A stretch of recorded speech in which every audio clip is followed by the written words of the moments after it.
Oops, I Pose. accidentally broadcasted this to YouTube, even though we're not supposed to. We're not supposed to. Just this isn't a rewatch stream. Yeah, Paul was saying to text him if anyone comments on my suburban dad look today. Which I was like, that's funny. I was like, no one's gonna comment on it. Why is someone tweeting about SafeMoon? Safe I don't get why Moons? Twitter thinks I want to see some of the stuff it thinks I want to see. I can't believe safe moons are still around. That's like the currency you get for chatting on Reddit. It's like they translate your Reddit karma into. Oh, it went up SafeMoon. like 10x in price. That's why someone's freaking out. Or maybe not 10x in price. It went up. I don't know.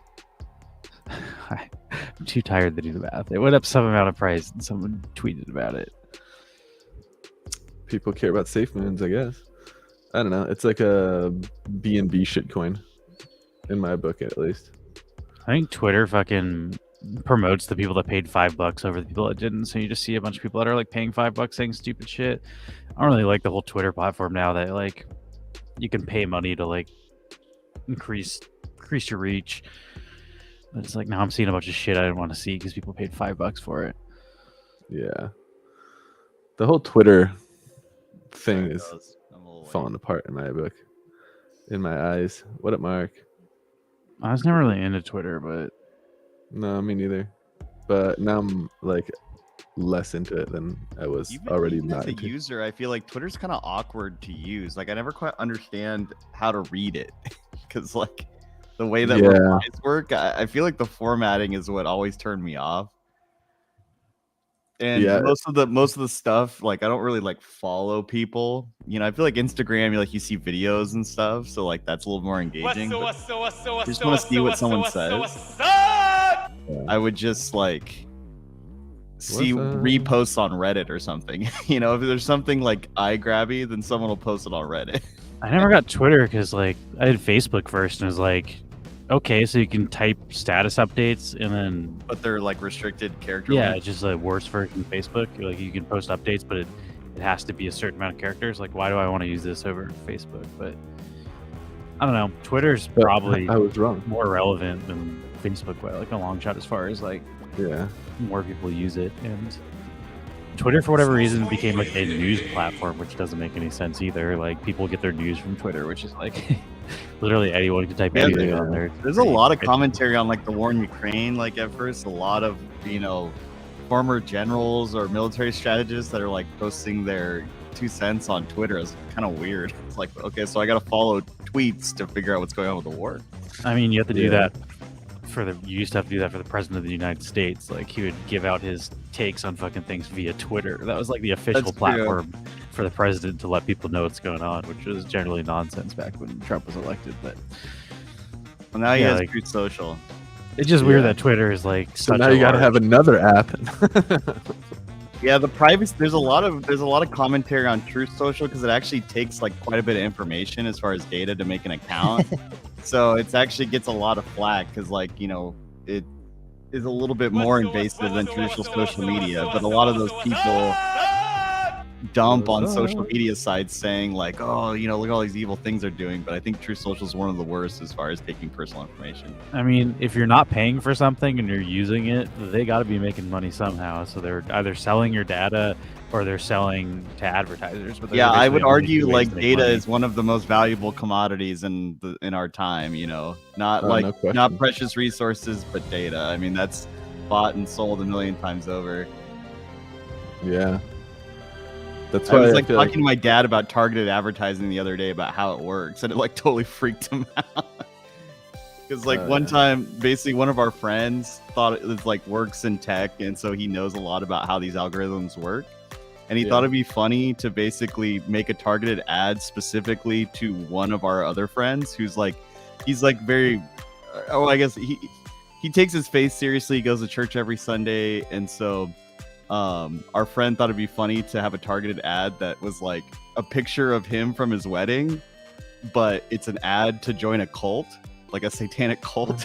That is our friend's like really into like a very devout Christian, and so he would scroll through Facebook and he'd get this like join a cult today. It's like a picture of him giving a speech at his wedding, and Dick was basically able to make a fake business on Facebook that was close to where our buddy works, then basically put the scope of who they're trying to target to basically where our friend works, where his wife works, and where his house is, and then put in a bunch of his hobbies.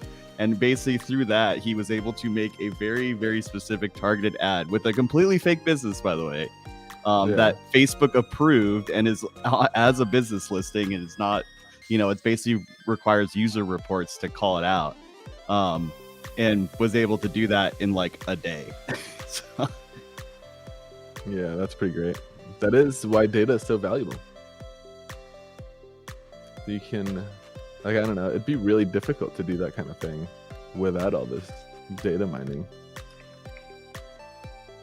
I guess, or without, reaching out directly to them, and then it's like, it ruins the illusion. And it's just kind of like interesting to just see how much of your personal information just exists out there from all of the accounts that you've set up over the course of time.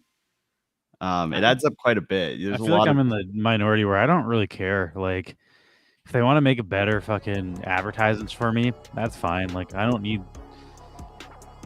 mind targeted ads. I feel like it actually makes, like, when you get an ad, a better experience, because it's showing me stuff I might be interested in, whereas like before, advertisements are just completely random. So like, I don't mind that my ads are showing me like guitars and like the stuff that I actually like it's a better user experience for me. And I don't know, I'm not like planning to overthrow the government or anything. I don't give a fuck if they're listening to what I say in my free time. Like, my personal information is not that valuable, I guess. Like, there's nothing I'm doing that's so fucking secret that like I care that they're taking from me. And I don't know, I feel like I've met a lot of people that are like, the government, like, I use a different fucking email, like I don't want them to track Google. It's like, what are you doing that you think the government wants to know about? Like, that's my whole thing, is like, I'm not doing sketchy shit. So I'm doing my own shit, and it's my own shit. I don't want them to fucking take it, so I turn off all my targeted ads. And it's like, yo, if you want that data from me, buy it from me, don't just steal it from me. I feel that's my kind of that's kind of the whole Brave browser approach, yeah, I like that. I use a Brave browser. I like that shit.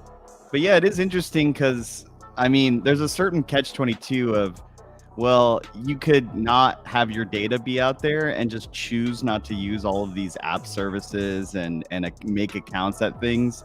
But then the reality of living in this world, like, can you really not have like an email account or like buy shit off Amazon or all these sorts of things? You can choose not to engage in it, but to live in the world that we're in, you kind of have to engage with something. Good luck like applying to a job without an email. Like, yeah.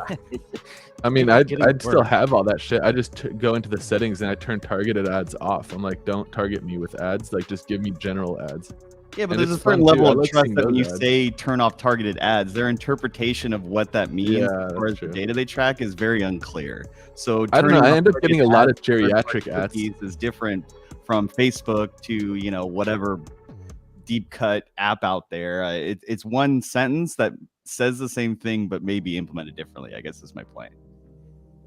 Yeah, I don't know. I get a lot of ads for like stuff that is definitely for old people, like geriatric care or like replacement catheters or shit like that for like people who have prostate issues, I guess.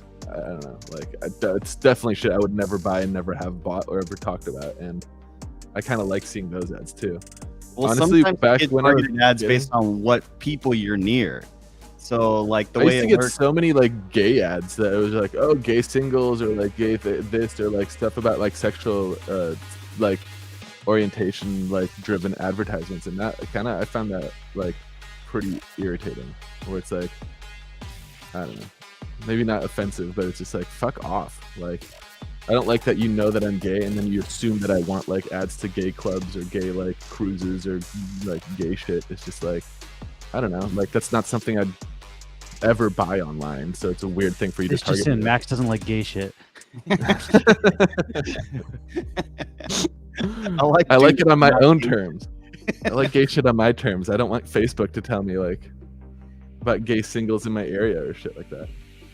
Yeah, like, well, the way it works is like it will, if I'm say for example, you and Lewis live together, so your phones exist near each other all the time.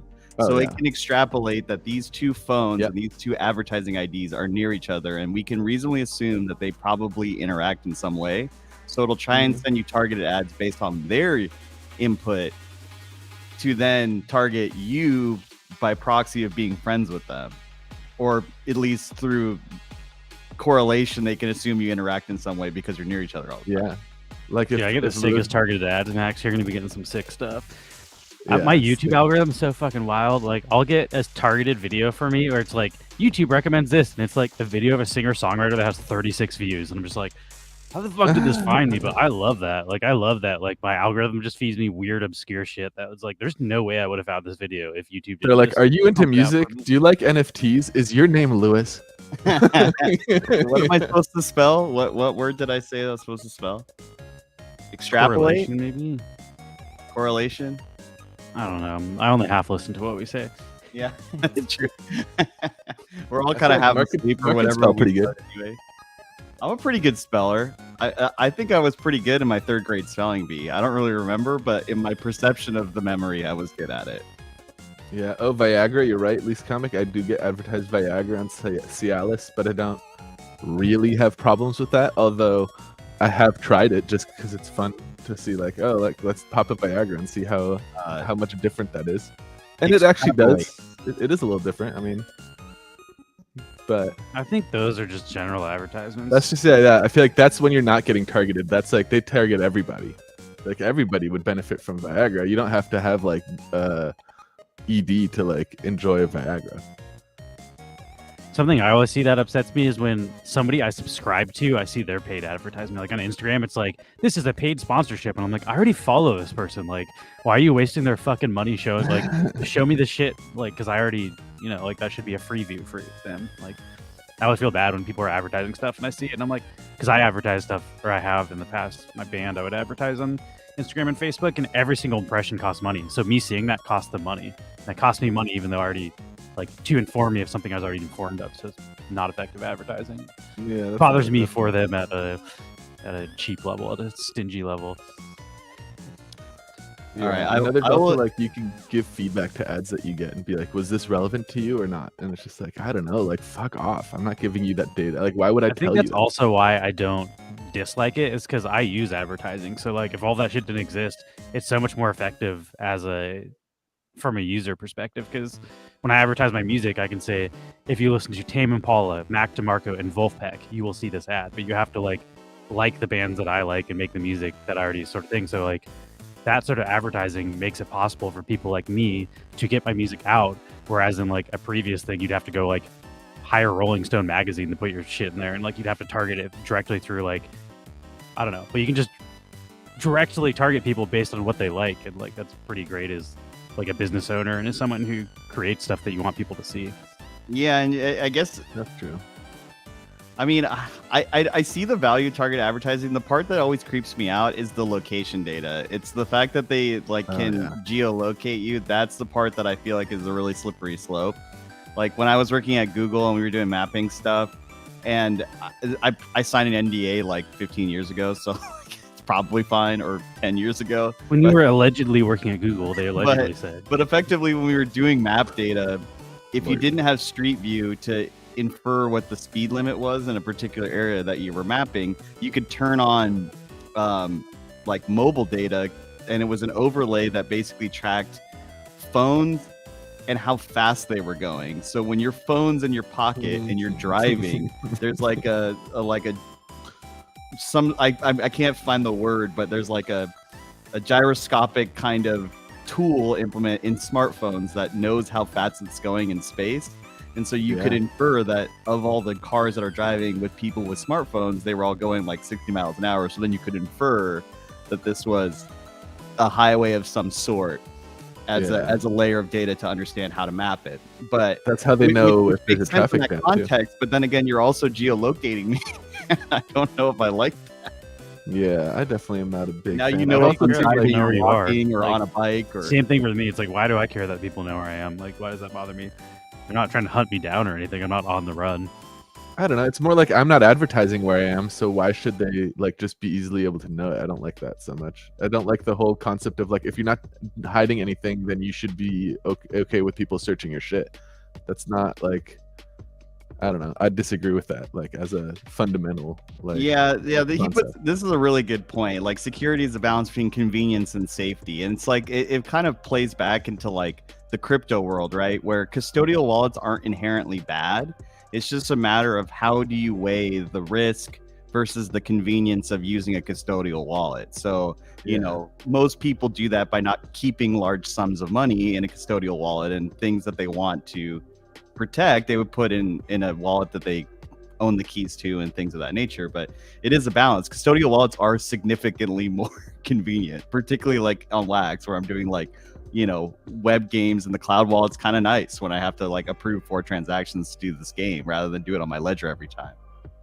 Yeah, like here, this is a good point where it's like if you give your mic access and it listens all the time, what if I'm like reciting my seed phrase to somebody, like to Paul or something out loud, to like transfer it onto a different piece of paper, and now like something's listening to me that I didn't realize maybe was listening. Like that's a huge breach of my privacy, and I feel like I have a right to privacy in my own house, and that is where I draw the line. Kind of like sure, I'm not hiding anything, but like I have an expectation of privacy when like my door is closed and my blinds are drawn. Like I'm not a big fan of like the, you know, concept. It's like sure, I have nothing to hide, but I am also expecting that I'm in the privacy of my own home, and I feel like privacy is a right.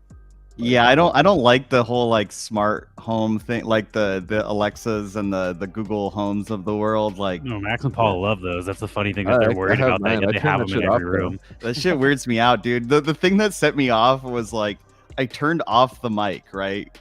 And then I was talking on the phone or something, and then it was like, your microphone's off. It's like, okay, well, if the microphone's off, why are you listening? Like I'm supposed to turn it off to stop listening, and now you're listening to tell me that you're not listening. It kind of defeats the purpose. Yeah, I like unplug it like sometimes. The one in my room anyway, I unplug until like I like usually use it to like ask for the weather in the morning. That's basically it. Which is like, hey, what's the weather like today? And then it's like, oh, you know, today right now it's this, today it'll be that, and like I'm like, okay, I like that. Sometimes I'll add shit to like my shopping list or something. But other than that, I don't know. Like, and that's the whole concept of that is like, how do they make money with that? Well, by selling the rest of the data that I'm not like consenting to giving it. Yeah, I think the convenience is pretty cool. I just personally, it's too weird for me. I my parents love it, and I get the value, but it's too strange. Yeah, and then I use it like to turn on my TV or to turn on the like backlighting, the ambiance to the TV, or to like turn it off at the end of the night when I'm like, okay, I got up, all my shit's still on. I'm like, hey, turn off the living room, and it just turns off everything. Yeah, I like that. But or like, hey, make the lights red, make the lights green. That kind of shit is fun. But other than that, like, yeah, I mean, you know, I have nothing to hide, so it's like whatever. Like I know that it's listening, but I don't like that. Like I don't think that that's a good reason for it to be listening. It's just because I don't have anything to hide. So sure, listen away. That's like not an open invitation into my privacy. And again, I feel like privacy is a right, and it's kind of not existing in the modern age. Especially because if you do go out of your way to be private, like the fact that like I have one of these things in the living room and Lewis is living here too, and like Lewis is also being listened to, even though it's like my little device, that's not great. Like if he was trying to be private more than I was, that's kind of like, you know. It's just kind of like a new realm of things that you just have to consider as you navigate the world, that it's relatively new in the internet age.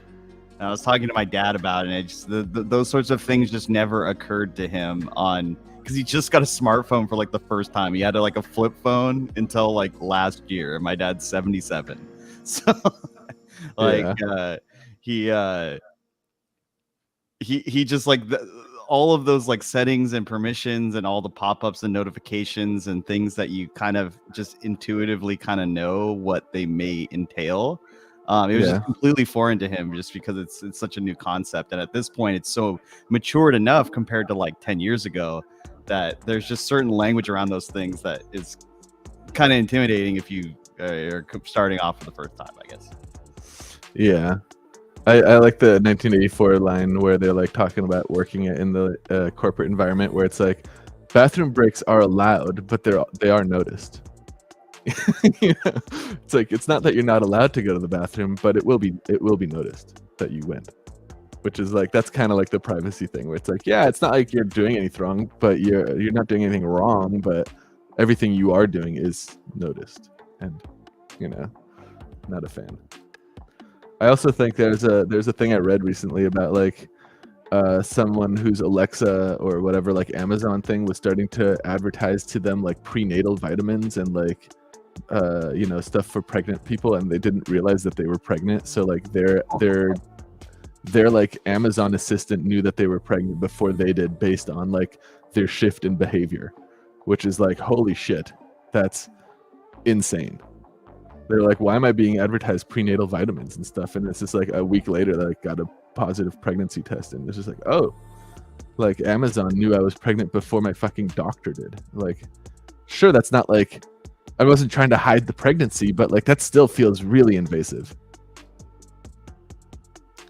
But, yeah, it makes sense. It makes sense. Like, at least here in the States, a lot of women get weirded out, you know, with like abortion laws changing and things like that. I mean, I'm not trying to go into a whole political realm, but like, it makes sense like that people would be scared about that, because it's you have to understand that you're allowing data until you say not to. And I think a lot of people don't understand, like, you're giving the world until you pull it back. And so it's a deliberate practice, if these things are important to you, to when you download new apps or anything like that, that you have to kind of be like, okay, what do I pare back down? Because it's not like check the boxes to allow these things, it's check these boxes to disallow them. Yeah, exactly. Deliberately, with the assumption that people don't read the terms of service and they just go, yep, I want to do my thing. Yeah, and I'm trying to play Bejeweled. Yeah, I agree with that. And it's like, I know a lot of women who use like, or who used to use like apps to track like their menstrual cycles for whatever reasons they have. And like they are doing that on paper now because of the data tracking. And especially data tracking in light of legislation changes, where it's like, oh, I don't want them to know if I'm, you know, having certain like menstrual like things going on, and then get like investigated for abortion or some bullshit in a place where it's illegal. Like, that's fucked up. So it's like, I feel like we're pretty far from that becoming a reality, personally. But I if I was tracking my menstrual cycles, I would also not do it on an app anymore. Just after Roe v. Wade got overturned. I'm also pretty far disconnected from having menstrual cycles, so it's hard for me to really wrap my mind around. Man, that's a good soundbite drop. That was timed perfectly. Yeah. Can you just do something? Yes, please. I don't know. It's definitely like invasive. I don't like the invasion of privacy, but I kind of agree with Lewis. Like, I have nothing to hide, so it's not like that big of a deal. I just think privacy is a right, and I feel like that right is being trampled by data. Put my face out on Twitch for like 3 hours at a time and share every intimate detail of my life anybody wants to hear about. So like, I'm not really worried about privacy as far as like we're sort of public figures. That's true. I know. I've known Lewis for a very long time, probably close to 20 years now, and I've learned more about his bowel movements in the last year than I have in the last 19. More than I care to know. That's my other thing, is not as much as Google knows. The thing about like data and stuff is like, in order for somebody to like use that information against you, that means somebody has to listen to it. And the amount of data that they're gathering is more than any human could ever listen to. And guess what? They're not paying people to sit 24 hours a day and just listen to what's happening in your home. Like maybe if someone's murdered in your house, they'll be able to get like the police to let them listen to Alexa to see if they can hear it afterwards. But like, no one's actually listening to that stuff. Like, it's automatically being formulated to show you advertisements, but it's like, it's not like people are actually listening to what you're doing, as far as like, like there's not people spying on you, which is what some people I think they're listening to. It's like, on what fucking reality do you think Amazon's paying? Like, literally for every hour of the day, you'd have to hire a person. So like, you need as many people listening as there are people being listened to. So it's like, what is your workforce? The entire world listening to the other world spying on them? Like, what scenario do you think that's actually happening? Unless, again, something weird like a murder happens in your building, but it's like, I'm not murdering people, so I'm not really worried about that. I think the issue for me is more like the fact that they understand what I enjoy, what I like, and how what I respond to, and then you can use that information to not just sell me products. That's fine, but you can use that information to sell me political ideas or political candidates or package those things in a way that I would respond positively to, even though that's not what those things are. So the fact that they can use like the understanding of my, I mean, did you vote on candidates based profile. on Instagram ads? Like I didn't, so I don't think Not that's just really a Instagram problem. ads though, it's literally everything. Like it's not just do you oh mean? the Like- Facebook ads is using Facebook data. Facebook sells that data to like everything else, and any way that like the way And you that think my influenced you to politician vote for someone you didn't want to campaigns, vote for because you said it politically influenced you in some way. Like, to explain to me how that happened. So you voted for someone you didn't want to vote for because they got your information. Like, I don't think that's. it's like happened to me. the way that they word how what their campaigns like platform is in my area to me can be different than the way that they word it to Mark in his Yeah, area. fucking blast based through those on the ads. I'm not data even of how reading people- political ads, so that doesn't bother me. Like, they can try Not to even advertise ads with though. you. It's just like the way that they campaign. Like when the specific politician comes to town or whatever and speaks to my demographic or whatever. the Alexa language that they actually use and influenced stuff. me to vote for Mickey Mouse. That's who I voted for president. So, fucking Disney got me this time with their advertisements. I voted for Mulan, the reboot for president. I don't think it's as benign as you're making it out to be. Like I think that's a real problem that they can like legitimately you can influence opinion because you understand how to influence my opinion because you know my data profile or what I react to positively. And maybe it's not about political things, but like about anything. That's problematic in my opinion. Like, but Yeah, I mean, it'd be better if it wasn't happening, but it still doesn't bother me. Like, I don't think it affects my life. that's the thing. I I don't- don't think you I don't can feel see how it personally affects affected. your life. Like, and it's not maybe you or me or whatever are like too savvy or whatever to be like fall into that trap, but that doesn't mean everybody is. Like Mark was saying, his dad doesn't even understand half of the stuff that you agree to when you're using these apps. And then like, who's to say that like his dad's demographic of like people in their 60s, 70s or whatever being spoken to about like being pitched ideas in a way that they understand will be responded to positively. That's a way that you end up with people supporting causes that directly fly in the face of what they actually believe in, but they still support that cause Yeah, because but- of the way it was sold to them. And the way it was that sold can to them happen comes from the without way the targeted data ads went. and stuff. Like, people already do that, and then when they make fucking QAnon memes on Facebook, and that's not targeted advertising. That's just people being stupid. Like, that's gonna exist whether or not targeted advertising exists or not. You think manipulation of the working class hasn't happened before targeting advertising?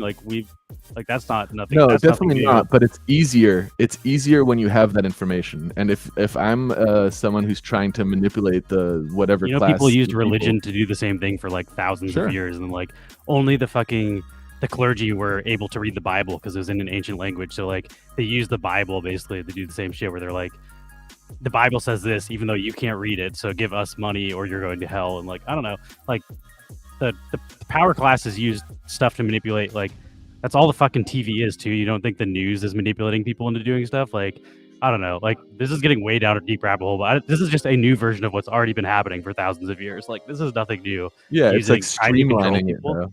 It streamlines it in a way that is dangerous. I mean, in my opinion, at I don't least. know. It doesn't bother me that much. I don't know. But maybe It's it like- should. But when everybody's freaking about all this stuff, I'm just like, yeah, whatever. Like, I'm ready to be a cyborg. Fucking boot me up with the AI supercomputer. I'm into it. I also feel like Forbes rich lists are fucking insanely invasive. Why the fuck do people know how much like the net worth is of individuals? That's fucked up. Those are all Like, wrong, that's a by the way. That's a pretty. I watch a lot of private, like, podcasts. thing. If you type "What's the net worth of this comedian," every single one says it's wrong. They're just like, it's not even close to right. Like, those are Yeah. not accurate numbers. Yeah, with that, I mean, the fact that data does exist is fucked up. Like, why? Like, I don't want people to know what my net worth is. Like, it's not That's- great, but I don't need people to know how poor I am. You know? I mean, net worth for entertainers can be figured out by there's like a blue book for entertainers where it tells you how much every venue in the United States pays you.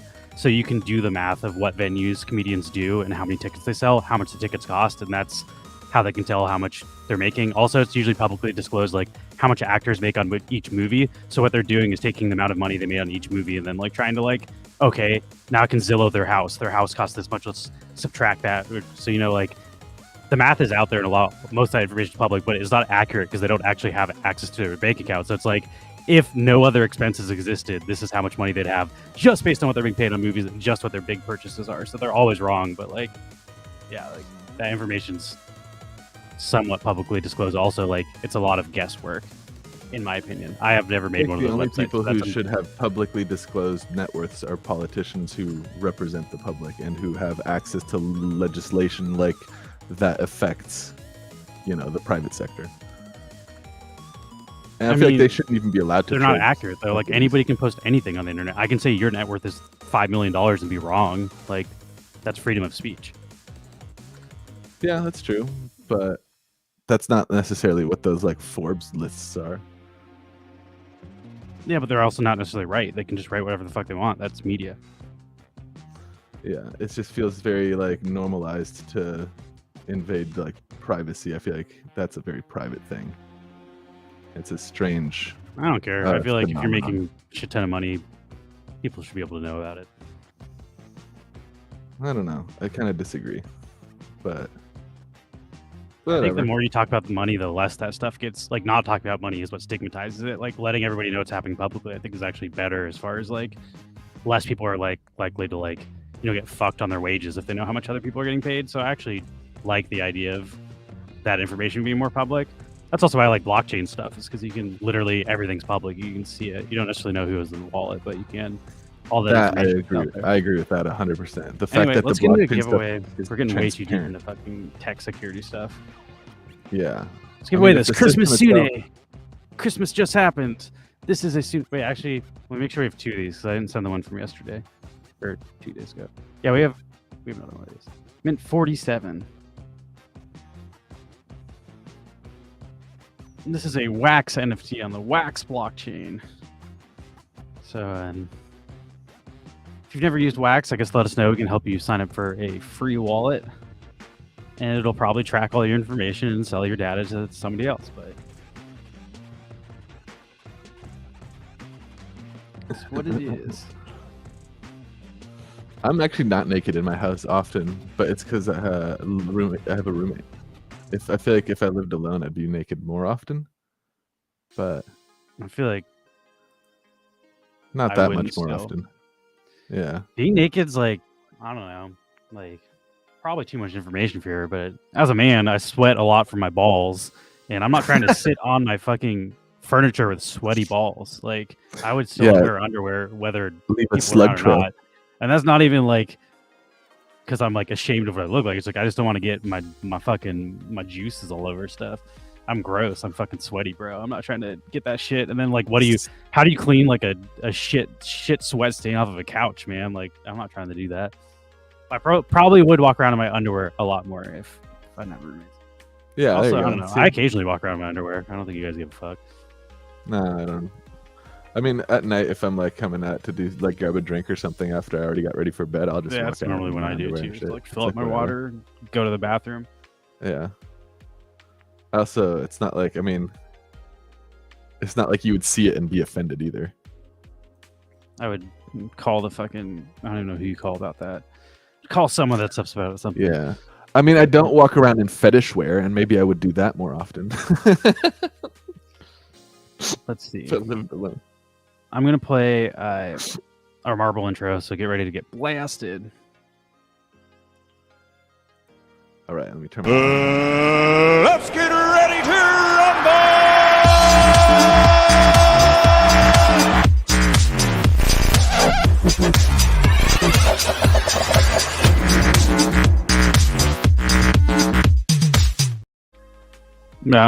Privacy's never bothered me. Like, I remember in middle school, we used to have tests where like you would write like a number instead of your name, so when it was being graded, it'd be anonymous. And I always just wrote my name on those. It's like I don't care if people know that I get answers wrong. Like, why do I need to hide? Like, I don't know. Like, I've never felt a need to hide information from people as far as like that sort of. I don't know.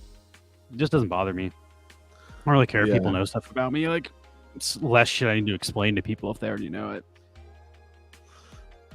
Yeah, I'm pretty public as well.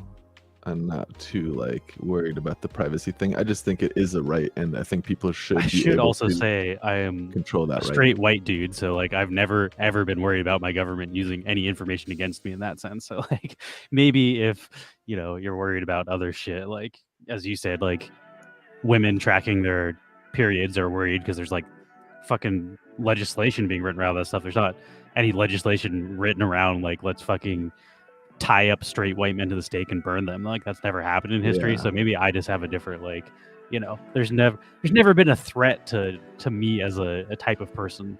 So Yeah. I don't Yeah, see that that as also being factors like in big time. I agree with that. That's like, it's definitely I don't know. That's like what I was saying about getting like targeted gay ads, where it's like, well, I don't buy along my sexual orientation, so I don't like that. That's what advertisers are like hitting me up about. Like that kind of stuff is like, My thing is, in general, I think no one likes advertisements. Advertising fucking sucks. So it's like I'd rather have them at least be somewhat. But most of my ads are also still not things that I want. Like I don't know. I Yeah. also don't buy a lot of stuff. Like advertising don't really work for me. Like you live with me. Besides food, like maybe you'll buy it. I'm trying to think. Like I haven't even bought a musical instrument in like whew, nice. probably a year and a Nice half or line. something. So like, besides food, like I don't buy stuff. Like, if you're advertising me food, maybe that'll be effective. But even that, I don't eat out. So like, Yeah, so food ads definitely work on me when I get like, oh, a new restaurant and like some kind of like Instagram style like showing off of the food, and like I'll be like, oh, this looks so good, I'm gonna eat this. But it's not always ads as much as it's, oh, sorry, Elise Comic, you're having such a good one there. It's not always ads as much as it's like, you know, TikToker content or like people who are like, oh, I went to this spot in LA. That's oh, like shit. I saw We're one at the the other end day of that was like, season.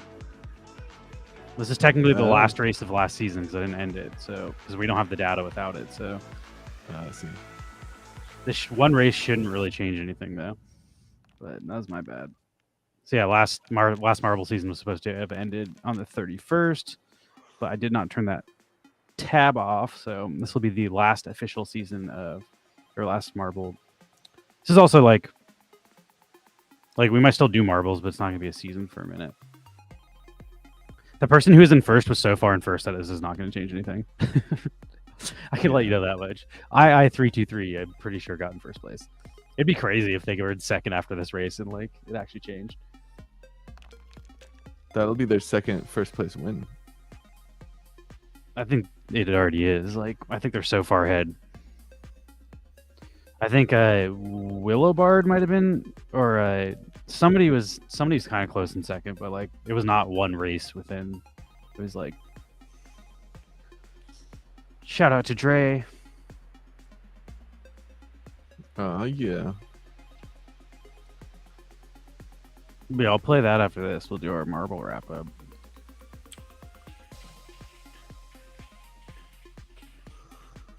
Yeah.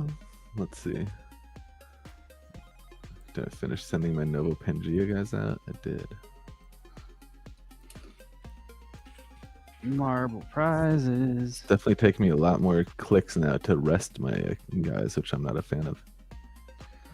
Yeah, the more and more we do this, the less I'm a fan of anything that's like the gameplay is on-chain interactions. It's just like Wax is fast, but it's still a bad user experience if you have to sign a transaction to do stuff within the game. Like, I don't know. Yeah, I think Realm really does it well, where like I can just do whatever I'm doing, and Same with like our planet. Our planet is very, very playable, Yeah, Our and nothing Planet, is on. Like the only thing that's on chain is registering that you own the assets. right, like when or even blockchain ballers is like that too now. It's like you deposit it into the game, you click through it, and you're good to go. I like that because when you're playing the game, you're just playing the game. You're not like whipping out your wallet every fucking 5 seconds. Blankos is also that way. Blankos, Yeah. like nothing's happening on chain. It's just the ownership is on chain, and then all of your other stuff is happening off chain. That's just like, I don't know.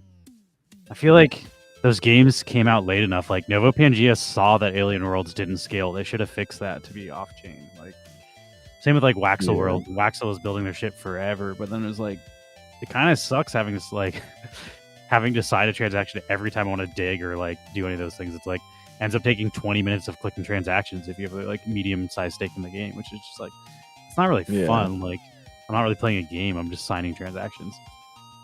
Yeah, exactly. It feels a lot more like cumbersome when every transaction is on chain. I get like the value of doing everything on chain, but for gaming, I don't really need it to be that like transparent or decentralized. Like if I'm playing the game, then I already am trusting the game developer to make me a fun experience, so I can extend that trust to off-chain like transactions. Yeah, I was doing this earlier. Doing this earlier, and I had to refresh every time I was trying to do anything in Nova PNG. I'm just like, this is not a fun user experience. Like, I like wake my guys up, refresh, then put them in, then refresh. That it's like, it shouldn't take me like 5 to 10 minutes to like get 3 dudes through the work cycle. Yeah, I did like doing the crafting in our planet, like we're just saying, but that was a fucking shitstorm of transactions. That also was a fucking horrible user experience It as was a far as like, nightmare. on-chain sucking. Yeah. And especially if you're doing it just through the game interfaces. Like, dude, I crafted to atomic bomb like that, and it took me like 2 hours sitting there with my fucking like wallet, clicking next, and like using the generator again. And like, I mean, ultimately they did create like community created tools where like you could package all those transactions, but you still needed like an absurd amount of CPU stake. And yeah, it just took it like If you it weren't using a fucked up the third-party network. tool, it probably just was not happening. Yeah. Especially those later ones. Like I remember when we did gold, when we pulled the mythic there, but that took us like 3 hours, and all of us were crafting at the same time. Like at one point, like each of us was making our own shit because it I was like crafted 4 nightclub. shits or Nightclub something. probably took me like 3 or 4 hours to craft because like the crafting shit was kind of broken when I did it. And I remember like just smoked a bunch of weed and I was like, okay, I'm just gonna click this button over and over. When I was like at my parents' house, that was like probably over. It was either in like August or it had to have been like August or December, it was either for Christmas or summer. But I was like, my parents went to sleep and then I just like sat there watching the TV, like clicking for hours and just like, yeah, I don't know. Retrospect was not worth my time. Yeah. All right, let's give away this retro Xmas Momoko. This is from the Lewd Momoko collection, which is the home of the Lewdy profile picture, which people enjoy on Wax. The lewd momos. But these guys or these girls can be blended into a Momo coin, so you can blend it into new artwork. It's sort of like the Neon Blend token. So if you don't like the Santa look, you can potentially get some new artwork by blending this as well. Oh yeah, I have a couple of Santas. I haven't really been keeping up with the blends. I don't know if there's like a live blend for Lewd Momoko right now, but moon mining hasn't worked for a week or two. Oh. I didn't get into moon mining. Max and Mark got into that one, but I decided just like, yeah, I'm doing too many clickers. I can't do another clicker. Yeah, I kind of got exhausted on it too. Like it's a cool concept, but it's just really slow, and the interface. I know they have like a mobile integration now, but I haven't mined in a while. I kind of lost my patience for clickers as a whole, not specifically them.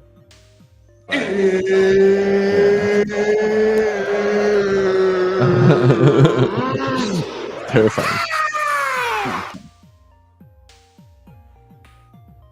So I like the Agent whole K moon too. mining thing isn't working, or just that mobile app? Because I think a mobile app was designed by a user, not like specifically the team. It's might have been my problem with a lot of games is I like the people making them and then I don't like the game. And then I'm just like, Yeah, I want to exactly. support you, but I kind of don't like playing this.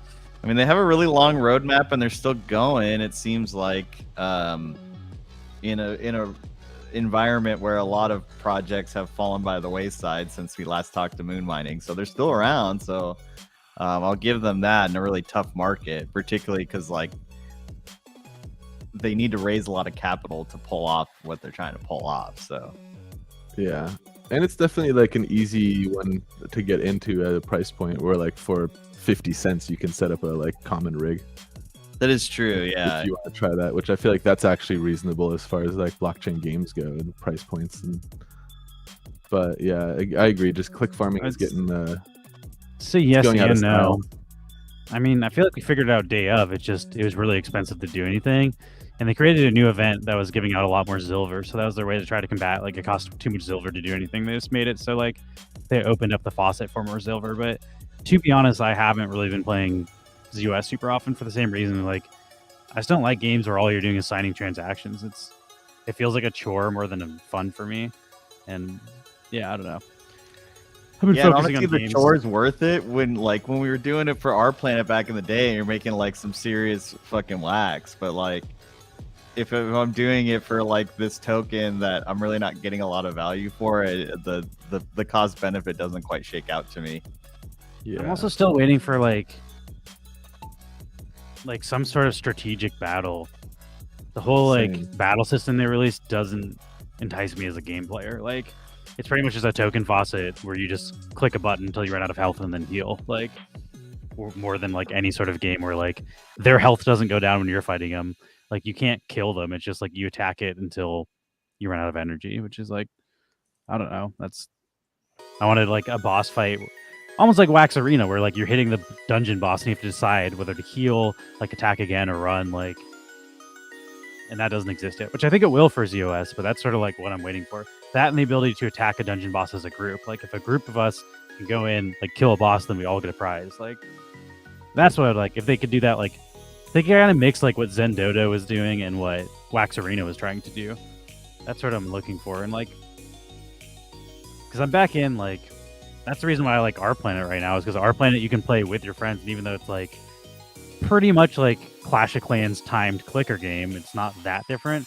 Like that element makes it so much more fun when you can strategize and work together to like try to bring people down. It's like, it doesn't need to be a super complicated game. It just needs to have like some way to play it to change what happens. Like, I don't know. Yeah, you're right. It is just a lot of managing cooldowns, but there is a strategic element to it and a teamwork element to it that makes it a little more engaging than just managing cooldowns. My definition, which I know is not accurate because gambling is a game, but my definition of a game is like, in order for the game, the player has to be able to affect the outcome, which like, I guess you can run, but you can't really affect the outcome of a fight in ZOS. Like it's RNG who you get, and then you just click attack and it's automatically whatever the math is. It's just, it is like you clicking a different type of attack. I guess you can change the weapons too, but like there's very, very little things you can do to change the outcome. And also like all the outcome changes, you can just refresh it to get a new enemy, I guess, but I don't know. Yeah. I like games where like your strategy can make you better at the game, and I don't think your strategy can really make you better at ZOS. Just like having a larger stake makes you better at ZOS, because it's all Yeah, RNG and that's not based. much of a strategy. Yeah. Just being like, oh, you just need more assets. I think you need RNG mixed with skill, and there's no skill involved, and that's what I don't like about Yeah. any That's of the where token Blockchain boss Brawlers, games. I feel like, has a really solid balance at this point, where it's like the game is definitely like, Yeah. I can influence it, but I can also lose because the other person has better luck. I like that about Blockchain Brawlers, but I think more games need to lean into the skill side of things and less on the RNG side of things, because it's like, I don't know, I'll just go to fucking Vegas if I'm just gonna gamble my money away anyway. Like I don't need to play your weird game to waste my money. Like, And Your all of game is them a are gamble. RNG, so like someone kind of break the mold a little bit. I mean, that's why some of these card games are probably the most successful, you know, because there's some sort of element of what? It user looks like in- Least Comic Standing won, but Baggy Hodler won that. We'll see what it says. We have to see that final. That's why Splinterlands is kind of at least stayed relevant for as long as it has, is because it is largely RNG, but like it's or largely automated, but it has some sort of strategic skill. You know, all these like Gods Unchained and card games. Oh shit! I forgot to stop the season again. You guys need to stop me this time. Oh, whoops. Just the season Fucking that up the won it. season results. Again, I don't think 2 matches out of hundreds is really gonna change anything, but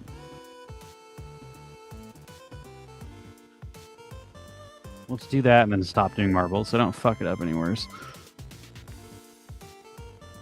Actually, Baggy Hodler won by a significant amount, even though it looked like Least Comic Standing was coming in first. Must have been the censor. All right, let's hear final season results.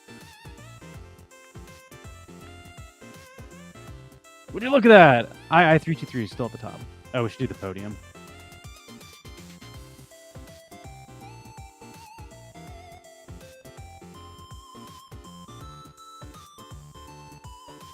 I can't tell if this is loading or not.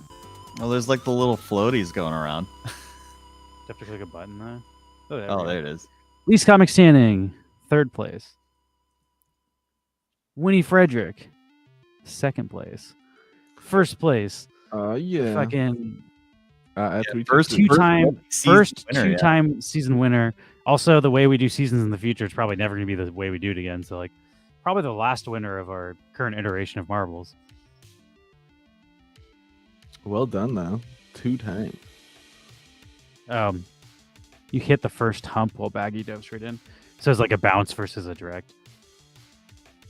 So here's our top 20. And yeah, like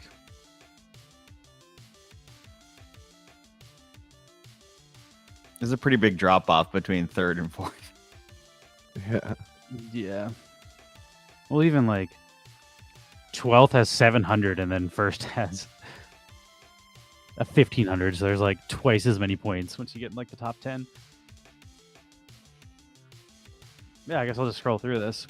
We got II323, Winnie Frederick, it's Common Standing, Marcelinic, Random King, Baggy Hodler, Hiko Riki, Jew Leader, Twalter, Cone Dog, I'm the KY, Monosuerte, Autumn's Toys, Willowbard, Inadequate Mass, Pennybags Jr., Valor and Vellum, Jeff, Yamster, Buzz King, Mahala. Wait, how do we have 2 Mahalas? Are you playing on 2 accounts, Mahala? Are you multi-counting us? Mahala. We got Mahala 109 and Mahala Spanglish. They do have like a different amount of total points. Nice. Ericchio, Lucky Nino, Barrow Hill. That's our top 25. 2 Mahalas, 2 Ks. I don't know what the 2 Ks part means.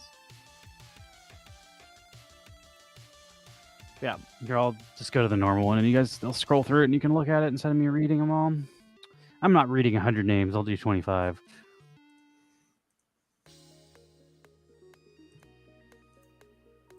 Yeah, I'm guessing they might have switched their Twitch ID at some point, but Ah.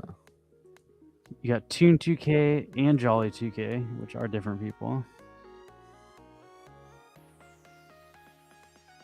Got Spicy Prince X, Wax Paka, got Pop and Stock, Uga. Shout out to Longhair, who's always voting for Almond Joy for Max. Yeah, babe. We're, One ally Max has in the Almond Joy war. one ally. I don't know. I feel like there's quite a few Almond Joy fans. Yeah, my dad's really into coconut. He was really amped because he found a place that served coconut cake. Oh.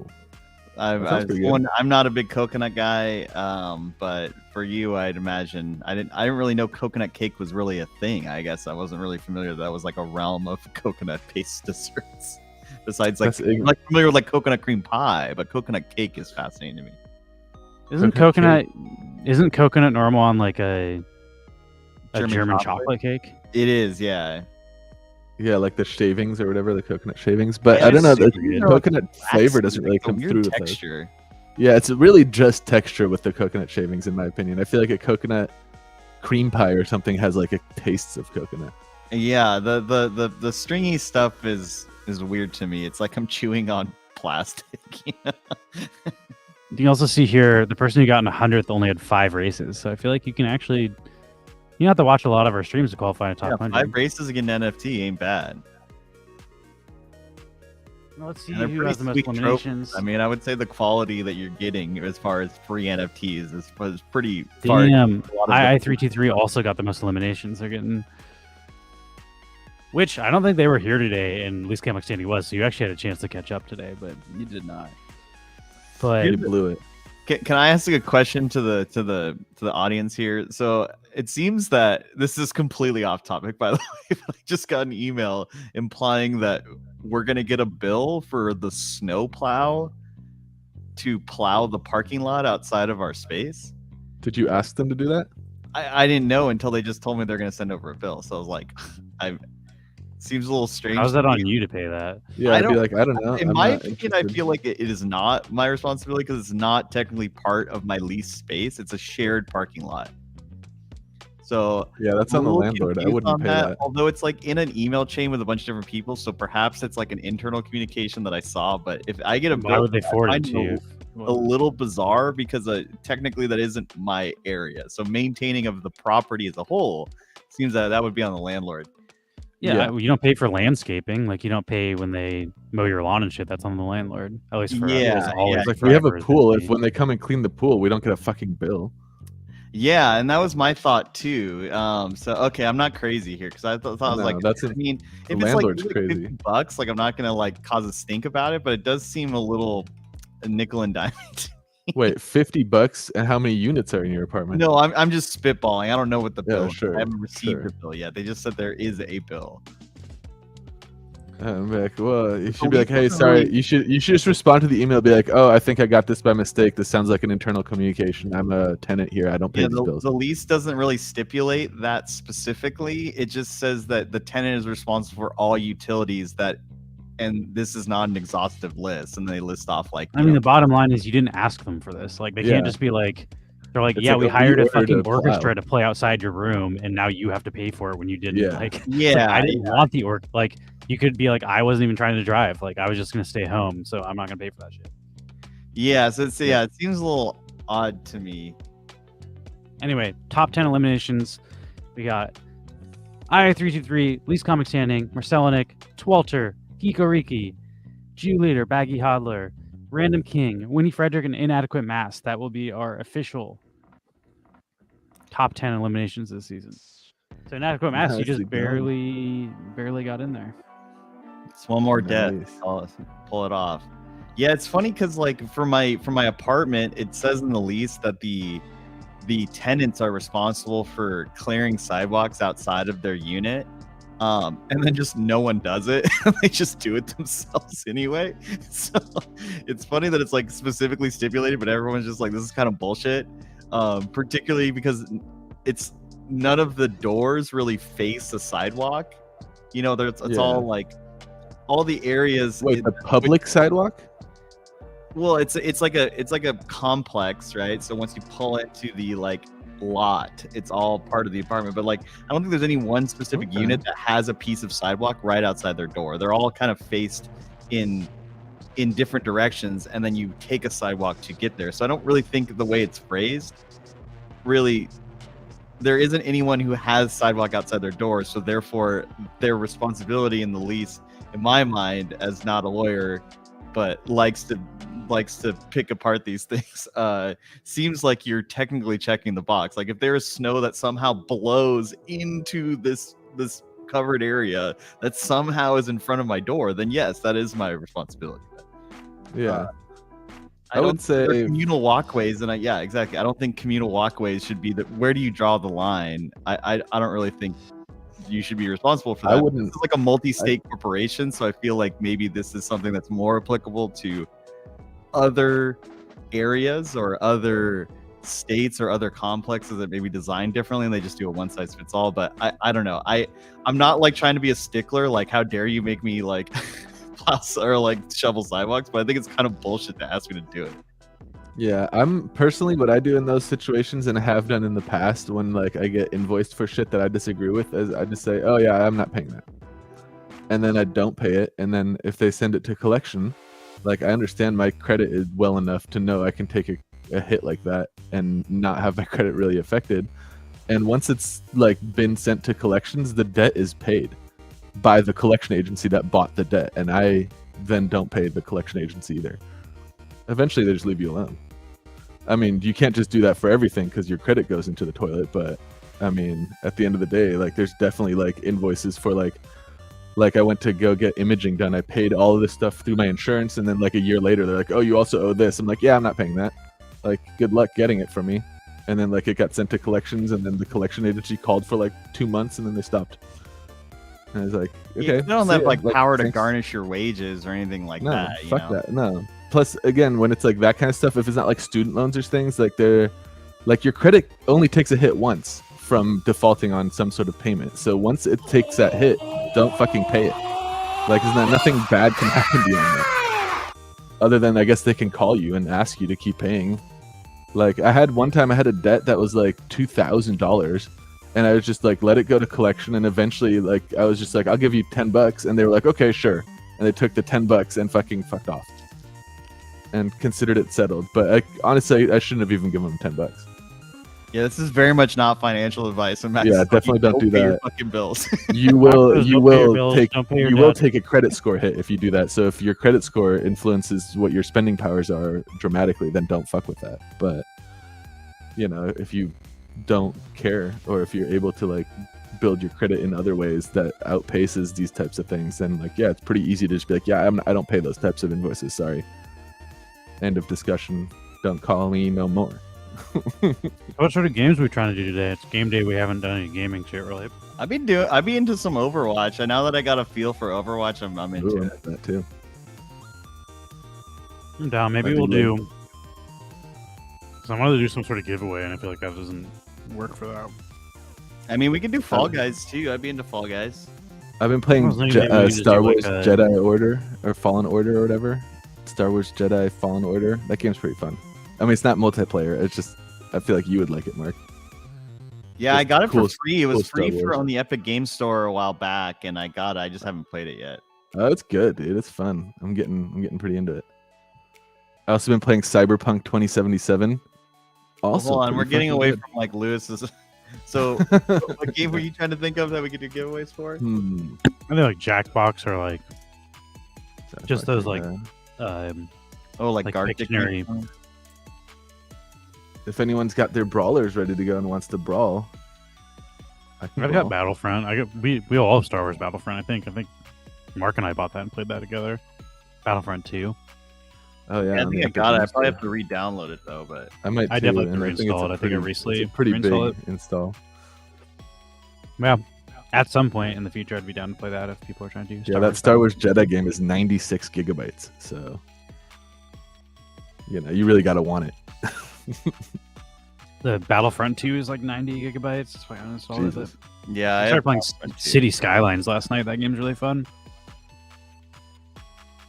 Oh shit! Just If that Star Skylines. Wars game is free on PlayStation, yeah, I mean, if you guys have PlayStation, I recommend it. It's really fun. I've been enjoying it. It's the guy from Shameless as a Jedi. Yeah, with his shitty. Gaz somehow saw that like- we're playing Crittercraft and Gaz is in here. Shout out to his family. Alright, I'm just gonna start this. I got like a white lightsaber now, and it's like double-sided, and you can take it apart and use it as two different lightsabers. So, my guy's getting pretty up there with his lightsaber skills. I see a red You tail. finished all the Nice. Batman games? You do all the Arkham Asylum things?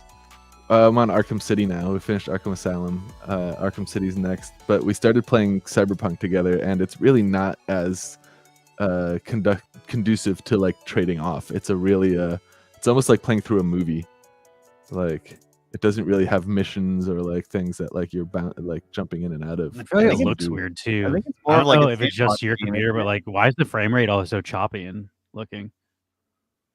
Yeah, that might be having to Like do when you're with, playing like, first-person shooters and you're shooting at people, it looks like to me unplayably bad. But you guys seem to be playing it all right. But like, it's so choppy and bad looking. Like I don't understand if that's what it's supposed to look like. But like, same when you're driving. Like anytime there's some weird like motion blur thing There's going a on. or ton of really- motion blur. Yeah, I do notice that too. It I think definitely it looks like adds- ass personally. Like I don't know. I like almost asked you guys. I'm like, is your computer can it not handle the graphics? Why does Are it you, look you're so playing it on choppy? PC, not console? No, I'm playing it on my TV, but through my PC. I have a decent like graphics card and It stuff. doesn't It's just- run like a FPS though. Like FPSs run so much smoother. definitely than that. has like it has like weird rack focuses too and stuff. Like if I'm looking at someone, it like makes the other shit out of focus, which is just it's a different style of like it's a little strange. Yeah, it's a little hard to like maneuver. I agree with that. The story is really cool so far though. Oh yeah, the Jedi Fallen Order is the one on the PlayStation Plus this month. Okay, kick ass. You should definitely download that if you like Star Wars. I really have been enjoying that one. I think I bought it for like $6 or something on the Steam Winter Sale, so not free, but not too bad. And I think I bought it after I saw we watched the Video Game Awards. They had like a world premiere for like the follow-up sequel to that game. It looked really cool, so. I was like, oh, this is only $6. Let me try it out. And now that I played it a little bit, I'm like, I will definitely get into this when the new one comes out. We can try Gartic. Yeah, I'm always into the you remember the Gartic Stream games. Animals was a fun one too, where you like had to jump around the. That one was kind of fun. Yeah, it's like a little chess Maybe That's game. what happened. That one's just hard. Like, it's a lot to explain to people how to play every single time. It's not very That's true, intuitive yeah. for the players. You know, you know what game I really enjoyed, but I never finished. I think it was like I was playing it a lot, and then I moved, and then I never quite picked it back up. Was Assassin's Creed Valhalla? I hadn't played Assassin's Creed for so many games before that. I played like it when it first came out, the first two, and then I just kind of like fell off and didn't really pay attention.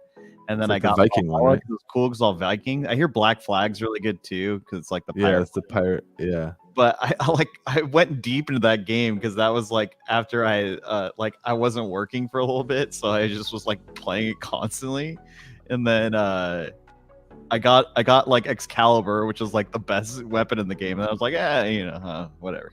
I never actually did the last part, so I got like the very very very end. I just never finished it. Damn.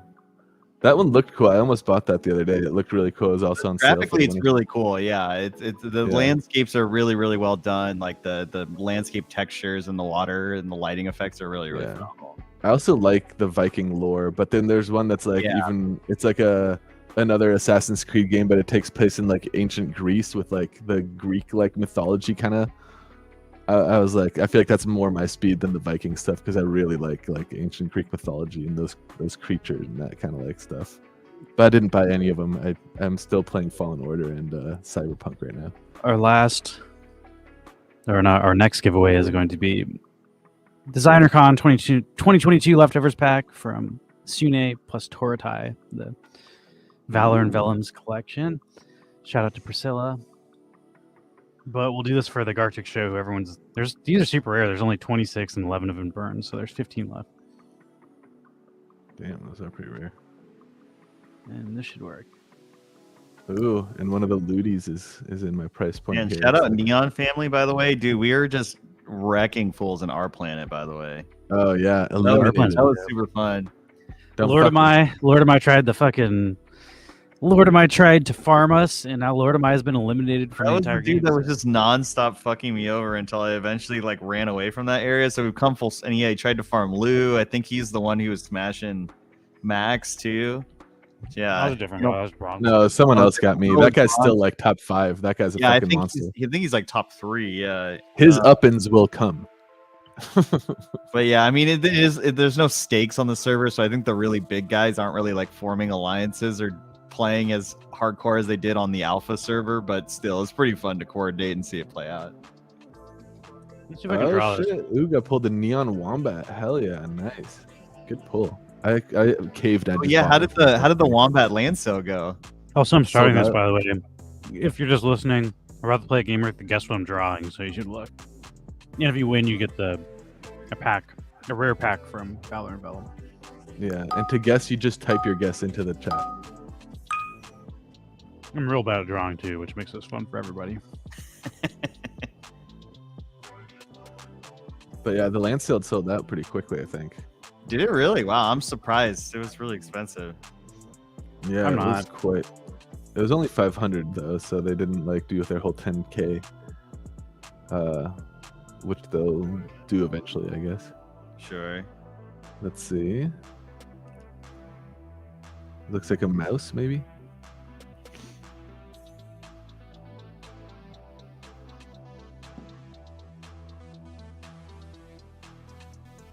Somebody got real close. You got the Oh, sandals. so you got the singular version. All right, who's kind of standing on the board? Oh yeah. Did that look like a big lump with knobs to you? Yeah, where's the It's knobs? corn. It has the juice. All right, let me see if I can. I'm definitely pulling up references on my other computer because I can't draw at all. And even with the references, I'm pretty bad. I feel like always drawing from reference is the way to go. I'm That's just not like I cheating. can't recreate the reference, so it's like it kind of helps, but Ew, these comic sandals have the juice. Ugh. The foot juice. I don't know how I feel about that. I hate everything about that. It might be time for new sandals. Least comic.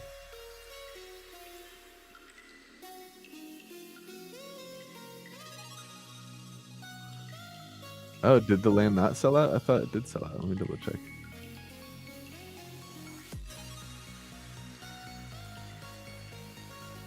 That was bad. That does not look like my reference picture even a little bit.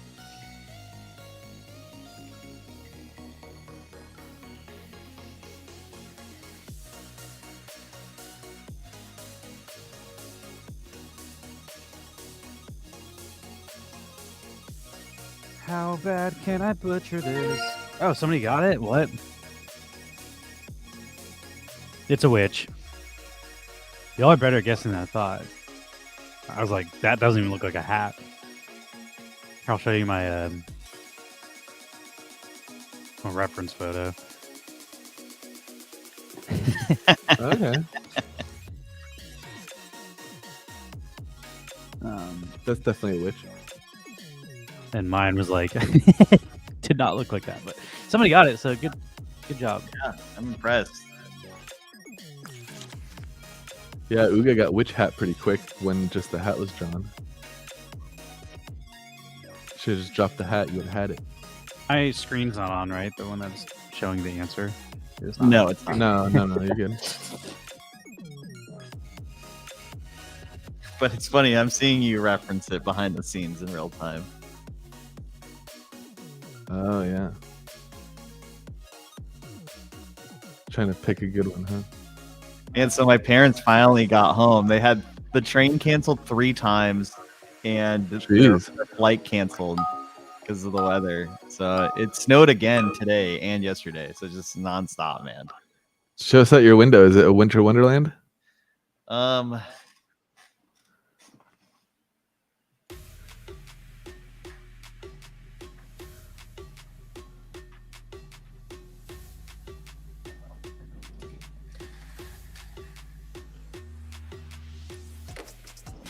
mean, the roads are clear, but yeah, there's a lot of snow on the ground.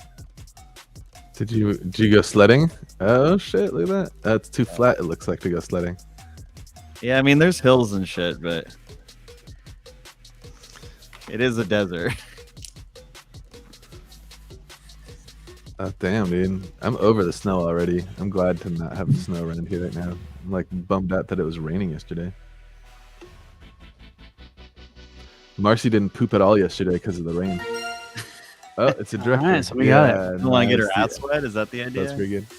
Yeah, she's a little like she's basically Maddie Divine. Good guess, Maddie. So Yeah, she I mean, I melts in don't the mind water. because the roads are clear, but it is getting a little exhausting. Yeah. And I'm supposed Living to in fly the- out to Vegas next week to go to a wedding, and like they cancel that flight constantly. It runs once a day from Seattle to Wenatchee, and like they cancel it constantly. So because it's always foggy or snowy or icy or all these such things, so I'm like we're a little concerned that I might get my flight canceled. Damn, Dre also says the snow never stops where he's at. That sucks. I'm over the snow already, dude. I'm ready for summer again.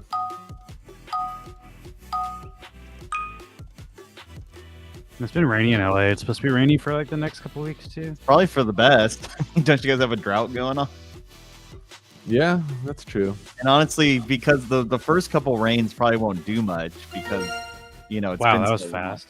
Wow, damn. Damn. Flat earther. But once the ground gets a little moisture, then it's actually can absorb the water. So it seems like from a climate perspective, it's probably good for California. Yeah, it's supposed to rain like multiple times this week, I think. Let me check. So is the LA River temporarily back in action? Yeah. Wow.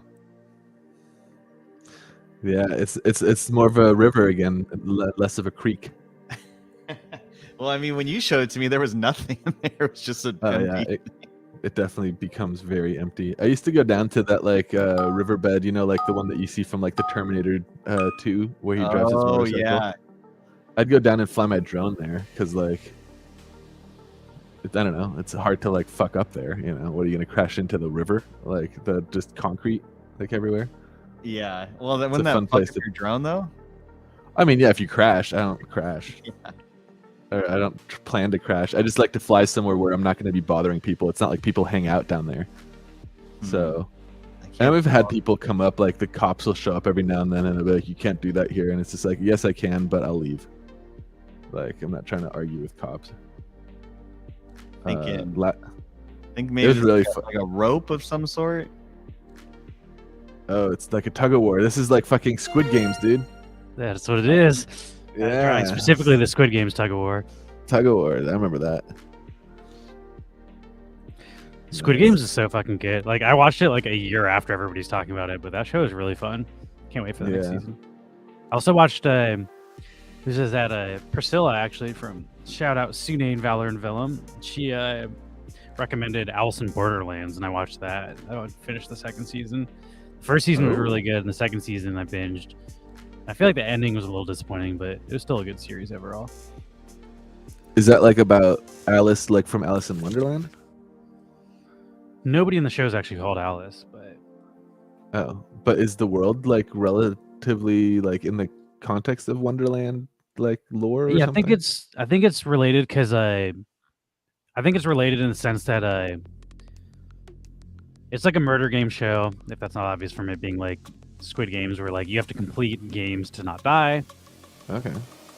and the games are based on playing cards. So like the number of the playing card is the difficulty. So like a 9 is harder than a 1. And then the suit of the playing card is what type of game it is. So a heart card, like a 9 of hearts, means it's like an emotional game, meaning like you might have to kill one of your friends. And then there's like the diamonds are physical games where you have to be physical. And then like, so there's different categories and they're based around like, but I think Okay. because Alice in Wonderland features like cards and stuff, because like aren't there like weird card people in Alice in Wonderland? Yeah, the card like soldiers, the So heart yeah, I think it's cards. because of that, and that also it's also because you I don't know, I don't want to give away too much, like, but it has to do with what happens in the show more so than it like what happens in the show. Stuff happens that's similar to Alice in Wonderland more so than it being a recreation of Alice in Wonderland, if that makes sense. Like it's inspired by Alice in Wonderland, but it is definitely not any like it's a murder game show. It's not like a little girl getting sucked into Oh, okay. whatever. Into Wonderland. I That's also fun. like I liked it. I feel like that was a very like that's like very Tim Burton, like that fucking where Alice goes back to Wonderland and everything's gone to shit. That's like that's why I expect him to do like a what's that called? An Oz, like a Return to Oz, where like Dorothy goes back to Oz and everything's gone to shit. But Tim Burton made it look like, you know, decrepit. All right, this one's gonna be really hard to draw. Let's see if I can do it. Damn, Gaz had his finger on the pulse with Squid Games. He watched it before everybody. Tastemaker. I watched it when everybody was like talking about it, like pretty much at the height of its cultural significance, and I really liked it. I thought it was really good.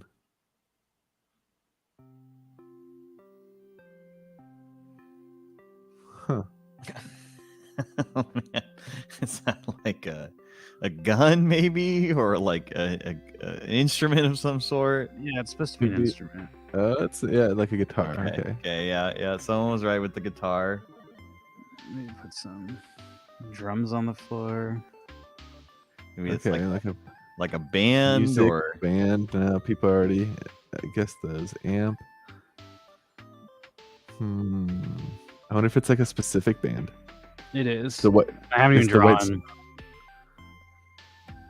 The White Stripes. Oh no, there's a third person. Here's a microphone, and this is gonna be the most important part. Is Oh, I think it's. Oh wait. oh, so it doesn't have a singer. So it's a type of band that doesn't have a singer. Like you're very close. It's not. Like it's the word for an individual instrumental. person, not for bands. Instrumental. oh, I was thinking instrumentalist. Instrumentalist. Okay. Yeah, I was like, it's not the Oh singer. man, it's the Inadequate person Mass playing. was so close. Yeah, I mean that's a super hard one to draw because like How are you supposed to let people know that it's instrumental? Yeah, It's there's a not bunch like a of guitarist? terms for that too. I feel like instrumentalists. Oh, and Gaz, yeah. Gaz had instrumental actually before, and Quitmass did. Instrumentalist is just a musician that's not a singer. Yeah, damn. That is a really tough prompt. That's like, I don't know, like in what is that game that we play on Jackbox where we draw in Drawful. yeah, in Drawful, like sometimes they give you like prompts that are like obscure, like the, you know, like loneliness or something, which is like Yeah, you know, it's like a really that's a, esoteric kind of yeah, it's like an abstract concept, like how you supposed to draw this. Well, I think they do that specifically so people draw it like shit because it's hard. It's Yeah, also super hard, but I'll try 'em.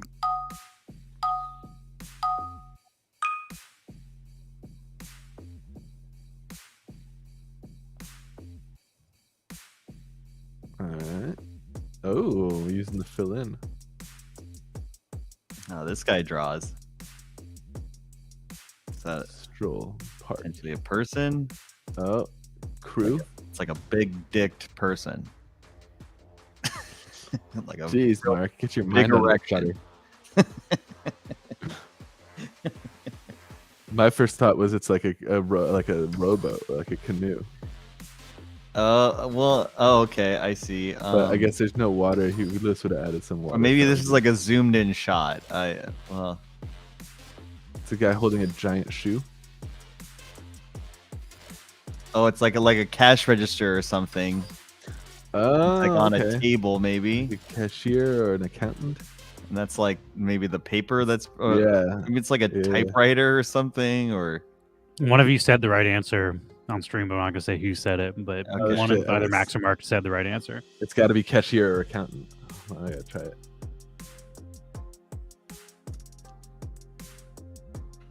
Yeah, they Here's got another hint. This might be someone that. Oh, okay, you got it. Accountant. This might be Okay. someone that helps you with your taxes. a SEPA. You hire a SEPA. Let's go. I had to type that one in myself. It's like accountant. God, feel like these you are had to- emotions. How am I supposed to draw emotions? I'm not that You good. should have given him a visor, like a little, you know, those hats that are like, it's like classic accountant attire. All right, this one's gonna be hard, but let's try it. Some emotions would be hard, like a heart. You could just do for love. But if it was like, you know, anxiety or something, that would be pretty tricky. He's not happy. Damn. Okay, yeah. That was pretty. That one was easy easier because I realm told you it emotion. wasn't an emotion. Like, be like a drawful would be like draw vengeance. Yeah. Vengeance. Let's see. Damn, rage. Rage would have been good.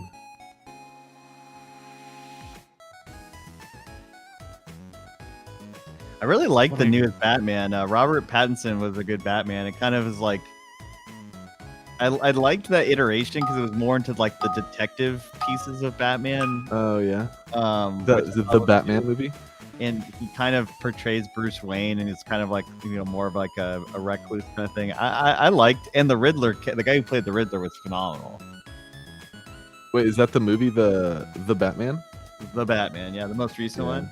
Yeah, I thought that was Ben a little- Affleck was kind of a shitty Batman, and like all of the. Yeah, Ben Affleck's Batman I never really got into. I don't think he did a bad. I mean, it's a different iteration of Batman. Damn, It's like nailed it. later on, so I get like it's kind of a different part of the timeline. But I don't know. I felt like that movie was just like, it was a good detective movie. You're right about that, but it didn't have to be Batman. It could have literally just been a detective movie. I've and heard kind that of bummed too. me That out. like it was a good movie, but it wasn't like didn't really scream Batman. Yeah. Yeah, it wasn't really Batman, and I was Just- like, I really didn't like Justice League. I thought it was like superhero action porn. It was like basically like yeah, Michael Bay does a comic book movie.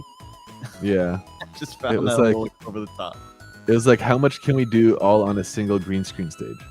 Yeah. So even the Snyder cut, both of them were all pretty much just Yeah, over the top to me. yeah, I agree. But Let's see. I like Christian Bale as Batman. I think those are pretty fucking. solid Those Batmans. the Christian Bale and Christopher Nolan era Batmans are still the best to me. With a small asterisk that the Michael Keaton one with Arnold Schwarzenegger as Iceman still, from a comedic factor, is my favorite. But the true Batman movies, I think the Christian Bale was the best. Yeah, I guess it's fair. Gaz is saying Batman is the world's greatest detective, so it's nice to see that like direction of him. It's like a liquid. It's Portrayed. a pretty good looking drawing, I gotta say. Like Lou's draw skills have gotten better. It's like a label extra. Extract. No, vanilla. Oh, okay. I know what it is now. Yeah, What is it? oil, extra Oil. virgin olive oil. Ah, that's what I was going for. Extra virgin. Got it. Good guess, Maddie Devine.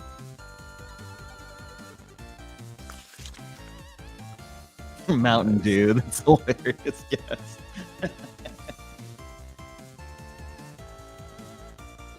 Damn. All right, let's see if I can do this one. I was pretty bummed out that Henry Cavill was doing some serious heavy lifting for the DC universe as Superman, and so I'm a little disappointed they cut him out. Yeah, I don't know. I didn't really like the Superman movies that came out anyway. But then again, I'm not a big Movies were Superman okay, fan. but like Henry Cavill as Superman, I thought did a really good job with what he was given. Yeah, okay, that's fair. I did like the Superman versus Zod fight where like they'd like smash mountains and stuff. Like that is kind of the scale of destruction I'd want to see in the Superman fight. Yeah, 'Cause- I watched yeah. Black Adam the other night. Man, that was not good. It's so bad. I really disliked it. And I really liked The Rock, and I just like it was just really bad. I fell asleep. It was so boring. Yeah, it was so bad. I watched that Oh, too. okay, okay. This is a building. Yeah, there it is. Yeah, hospital. Nice. Damn, Maddie is fucking. Maddie's on it. Matty Yeah, Ice Matty's- over here playing for keeps. Matty Ice. But yeah, that Black Adam movie was really bad. It's so bad, and like the Rock had like barely any lines. He barely even said anything, and then he has all these posts on like Instagram saying like, "I've been working on this character for 12 years to get this." It's like, dude, if you worked on this for 12 years, it sucks. Like, Yeah, sorry, Dwayne. Oh, I yeah, thought- try the- this one like, out. What 12 can we years, do? bro. The coolest character in that movie wasn't the fucking Black Adam guy. It was like that guy with the helmet who like could see the fate. Yeah, Dude. like Pierce Brosnan's character was sick. Yeah.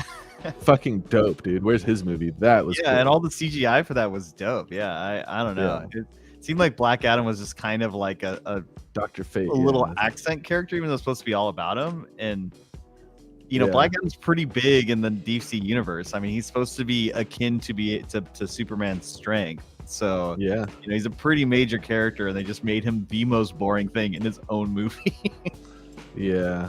I felt like also the rest of his like entourage wasn't great. It was really just Pierce Brosnan was like the saving grace, and then like you had like the Hawk guy was Falcon guy or weak. the Hawk guy or whatever. The fucking Atom Smasher was stupid, and just like this klutz dude who like did more damage than he did like help anything. Yeah, and it was all just comedic relief kind of BS. Yeah. Well, so let's see. This is a very happy cat. It's not He's kitty. pretty or happy. cat. He's got a big tail. Okay. It's the tail. There it is. This one, I feel like I really fucked up the legs, but I got the face pretty good. I'll show you my Yeah. reference. I mean, I saw it as a cat. But is this one specifically? See? Oh yeah. Okay. Yeah. Okay. Yeah. That's pretty good. That's pretty good. Yeah. I mean, I'm not familiar with the Adam West era of Batman. That was way before my time. Oh yeah, Adam West. Those But are he's fun. like Or, the OG. Ooh, I have right? a perfect off the rails after this. The Corridor. This is another thing that I just got into in the last week. Is like we used to watch Corridor Crew all the time, like Max and myself. It was Yeah, like one of our she's favorite great. YouTube channels. I just forgot they existed for like 8 or 9 months. But guess what? That means they didn't stop making content for 8 or 9 months. That means I haven't seen any of it. So I like went back and see like the last year of all the Corridor stuff, and they took the original Adam West Batman and they put him into the modern trailer. So they like took Oh, like the that's great. goofy 60s one and they like took that footage and like put it into like the hyper violent like new one, so I'll play that after this. But let's finish this Yeah, game. I first. do like those just because they are very like it's very much a comic book thing, and it's like holy whatever Batman, like look at this. You I know, also it's like, learned gee from- willikers. from that video that that was not meant to be serious. Like Yeah. it is a comedy when it came out. Like Batman was a comedy series and comedy film in the 60s. So that stuff was not ever sold as an action film. That was sold as a comedy, and it was making fun of itself because the guy who did it, I guess read like he had only read 2 comics ever. He read like 2 Batman comics and just like, this is fucking dumb. Let's just make fun of this. So it was basically a parody of what the comics were. They were trying to make fun of the comics through a TV show, but I feel like that is lost in translation. People just think it's a really bad TV show. That was like, that's what people thought was good action. But it's like, even in its iteration, it was like supposed to be so bad it's good. Like that's that, but then like 40 years past that. So they're like pretending to be over the top. They nailed it. But I never knew that. I always just thought that was like, oh, this was them trying to make a serious, like, dramatic action movie, and they just sucked at it. Like, I don't know why I thought that, but that's There's definitely like a not. whole sequence where Batman fights like neon roller skater gang. Oh, and That's also hilarious. the reason that happened is because there's an outcry that Batman was too violent. It was like there's like a thing where Batman was like killing people and shit in the very first episode, and then there's a huge backlash. They said Batman and Robin might be gay, and like it was super anti-Christian and all this shit. They were like, there's death and homosexuality. So then they started making really goofy ones where they're fighting like rainbow-colored guys, and like they tried to make it much more like the opposite of that. And that's what the TV show is based on, not on like the darker original content, but it's like based on the reaction from it originally being so dark. Then they went the 180 and made super goofy shit. And then the guy read that and was like, this is so goofy, I'm just gonna make fun of it. And that's what the TV show ended up being. But it's like a very weird, like, I don't know. You should just watch the corridor video if you want. They go through the history of it, but Yeah. There's also like a fun documentary about like the process of making Superman Lives or something called The Death of Superman Lives or something like that. That's pretty fun. It's just adjacent to what we're talking about, but yeah. I also really like the Tim Burton Batman movies. Like with fucking what is his name? When Penguin as Danny DeVito, or Danny DeVito as a penguin, and fucking like Arnold Schwarzenegger as Mr. Freeze. Yeah, it does like- have a very Tim Burton kind of feel to Yeah. it. For sure. I'm I starting like the that next one. one too, by the way, for guessing. We're starting. I got my reference art. I think I can do this. Man, I I'm really still like that. following the the House Speaker vote. It's so fun. What a fucking shitstorm that is, It's dude. I was going on watching some of number that 10 earlier. now. It's so, this poor bastard's getting fucking humiliated on live television for days at a time. Like it's like the most absurd public humiliation I've seen in a very long time. Yeah, I love the concept too, where people are like, "We'll just elect someone who isn't in the House as like the speaker. Like, let's just write in Trump." And it's just like that's not gonna fucking work. It's a really no- bizarre rule. I find that very strange too. Like the Right. leader of the House would not have to be a part of it. I don't know. I think there's a lot of things we're learning about civics in the United States and like old antiquated. Wow, damn, that was fast. Damn. Old antiquated laws that have just kind of carried on for a while that no one really thought to readdress, and then now people are putting a spotlight on it. I don't know. Yeah, it's definitely a shitstorm. It makes, I don't know, it makes for pretty interesting these are the people that are supposed to be like, you know, running government, and they can't even figure out like It's How to really funny. act I mean, Kevin McCarthy will civilly. do literally anything to be speaker. I'm following this live like Reddit thread, discussion thread, and someone's like, Kevin McCarthy offers the House Freedom Caucus his wife on Saturdays. Real quick, starting the next drawing. This one's gonna be hard, so I might need to interrupt the chat to give tips. give some hints. I'm real bad at drawing. This is not easy. I'm worried about it. Let's see. Ooga got the rattle so quickly because this kid had one that looked just like it. That's funny. That's cheating. But yeah, there was I always like to see like the clips of like just nonsense dialogue back and forth in like the Senate, or like there was one recently in like the UK Parliament where like Oh, this The looks like guy's- kind of like a snake. oh, it's like a cobra. Maybe it's I'll a tell you, yes, it is a snake, but you're trying to guess what type of snake, and I can't draw good enough to like. what snakes that like stand up, like the cobra, I think is the one that typically Yeah. kind of like stands up, but they have like the hood or whatever. Oh, that's not what we want. Oh shit. Yeah, I saw. Um, It's not Cobra, I guess. King But Cobra, maybe. like a viper or a python. I don't know. Just think of very like a rattlesnake. Here's my hint that should let you get it. There's a famous Los Angeles basketball player whose nickname was Oh god, I know the That didn't help me at all. Black Mamba. That Kobe Bryant's nickname was Black Mamba. yeah, which how the fuck I can't draw it. You want me to draw the difference between a cobra and a mamba? Like I don't fucking know. That's kind of. I mean, you did make it black, so there's that. Yeah. You could have drawn a picture of like a face with an eye patch that has like a cross on it, and then said code name, and that would have been like the Black Mamba was the name of. You think I could draw Kobe Bryant? You think I'm that good? No, not Kobe Bryant. I was saying draw the from Kill Bill, the woman with the eye patch. Her This is code name brutal. was Black Mamba. Draw an 8 in a helicopter. Oof. That's too soon, man. Too soon. That's dark. Oh man, first coming in hot. But yeah, I don't know. Codename Black Mamba from I mainly know that because I played NBA Jam, and when you play NBA Jam and you fuck people up with Kobe, they're like Black Mamba. It's like one of the pre-made announcer names because they only have like certain words.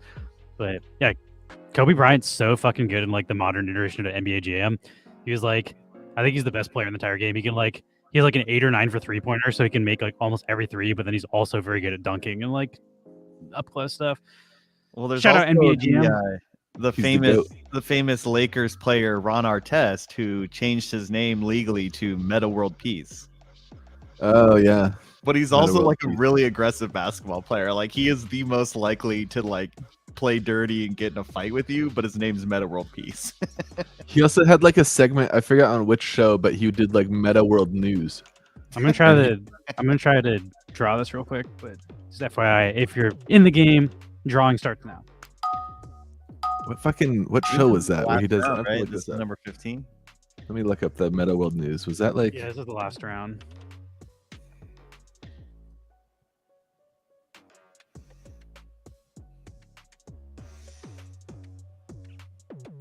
Oh, it was Key and Peele. On Key and Peele, he did a segment called Meta World News, and it was always just Damn, like, how did you get that nonsense. so fast? Hey, Yeah, damn. I feel like Maddie Divine, you've played this before. I don't recognize you on her channel. To be honest, if this is your first time here, welcome. If not, sorry, I don't remember your name, but He's you're a fucking he's killing a it on ringer. this, yes? He's a ringer. He's just like popping in because this is his Played his it one time in forte. life. Well, you're good. If you haven't, this is the form for whoever wins. Which I think it might have been you, which is what I'm saying. Let's check. Yep, Maddie Divine in first place. So Maddie, By thank a you. whole lot. If you filled it out once, you're good to go. So thank you. I'm a little more lax on sending the prizes. It used to be as like we'll send them the day of after the show, but I'll say we'll send them within the first couple days. So within the next couple days, I'll send it to you. Yeah, But we're all probably kinda later today. getting busier these days. What's the thing you're working on? Like, what's your sound work you're doing? Is it for like a show or? Oh, there's just some sketch comedy thing. I like briefly read the script just to see how many actors were talking at the same time, but I couldn't tell you what it's about. And I didn't read the words they're saying. I just read when they say the words. Yeah, well, you know, that's your role. Yeah, like this guy's speaking. This guy's speaking.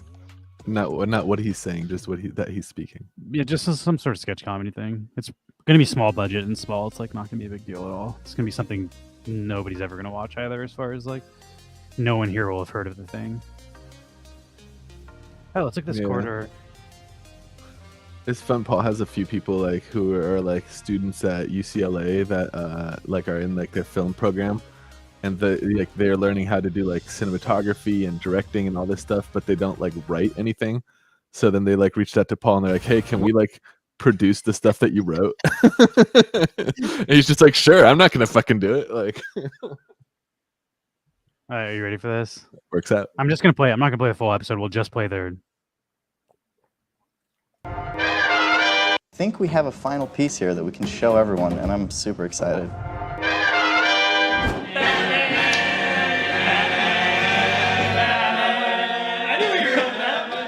Boys, how do you feel? How do you feel? Put all this hard work into this project, and now finally you're about to see it on the big screen. I'm excited. I think we're both excited. You know, it's a long time in the making, a whole week, and here we are. Nice, I you did mean, Luke. we don't need to say anything else. We're ready to rock and roll. Let's do it.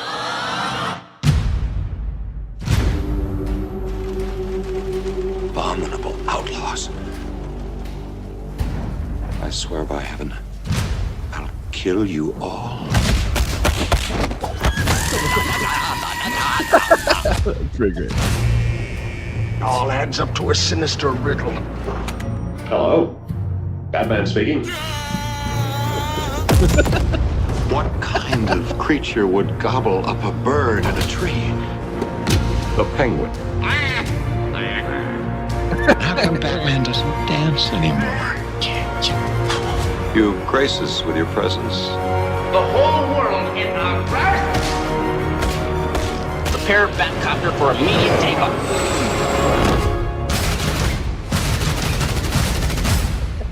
To the Batmobile.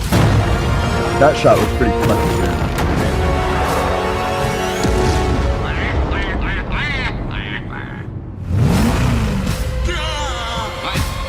They showed they had to like rebuild the old car and put it through before the new car jumped to the fire.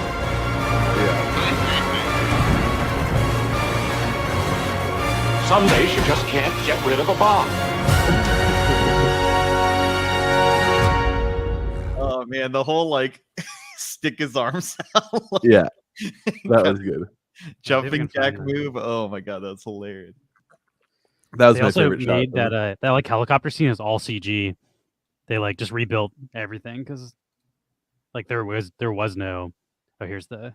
Disguise, and no one believes this. It's like the worst disguise ever, and he still makes little penguin jokes. I did find this awesome sequence Yeah. of Batman pretending like he's drugged and dancing like an Egyptian. I think this moment, we can put this in that little hallway gunfight scene in the new that was a trailer. great moment. That would just be so funny if we just see Batman dancing like a fool and dodging bullets. I thought that part was Yeah. great. That was well done. Also, the Prepare composite Batcopter was for fucking immediate awesome. takeoff. Yeah, like the lighting, the relighting of him, really well done. Nice work. Wait, so I don't understand the context of this corridor crew. Is that like a bunch of like film folks that do like that reshoot They're things? VFX artists. And they just do visual effects stuff. They basically started the whole VFX artist react to this movie or good CG in movies or whatever. Oh, and then okay, I see. they also have their own content that they make, and they have their own like studio now, and they have like Corridor Crew as a channel that shows off the behind the scenes of how they create the content. It's really cool. And they actually, like, as someone who works in visual effects, like they know what they're talking about. They're not like full of shit. They're like the real deal, which is fun to watch. But yeah. All right, should we do another guessing game? Maybe. Maybe we'll just do the complete the word one instead of the. I don't have to boot up all the Jackbox stuff. But let's see. Words on stream. Oh yeah, this one's Mark's good at this one. I just can't spell.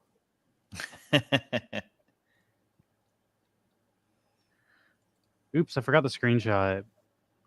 Let me write it down. Maddie Divine won the last one. Maddie Divine. Oh yeah, I'll spell it. Extrapolate. EXTRAPOLATE.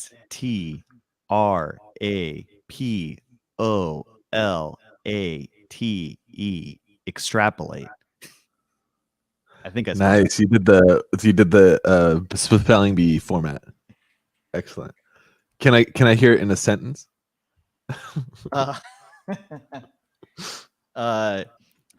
He reviewed the data and was able to extrapolate a cause. Like, Origin take of the word. Origin of the word, please. Yeah. Yeah. I'd be like, yeah, spelling bees are the bane of my existence. I always get out on. I would like when we're in like grade school. I would get out on like the easiest shit. I remember. Well, I mean, English is the second language for you, so I'll give you that. Yeah, All right, we'll that's do a the good holiday excuse. hat for tourists. For I've been last leaning giveaway on of that the day. excuse for decades now. That is true. I mean, you did move here when you were like, 8 or whatever. I think Max also can't spell in German too, though, right? Actually, spelling in German is a lot easier. There's a lot less like silent letters and stupid like. That's rules. true. Yeah, pretty much most of German words you can spell it how it sounds most of the time. Yeah, it's really straightforward to spell in German. Can you spell Pferd? Can you spell Pferd? Fat. See, I'm not gonna try because I'm gonna look like Pferd. a fat. Pferd, the word for horse. Pferd. Yeah, fat. Isn't it PH? No, it's PF. PF. So fuck. ERD. Yeah, see, I already fucked that one up. Fat.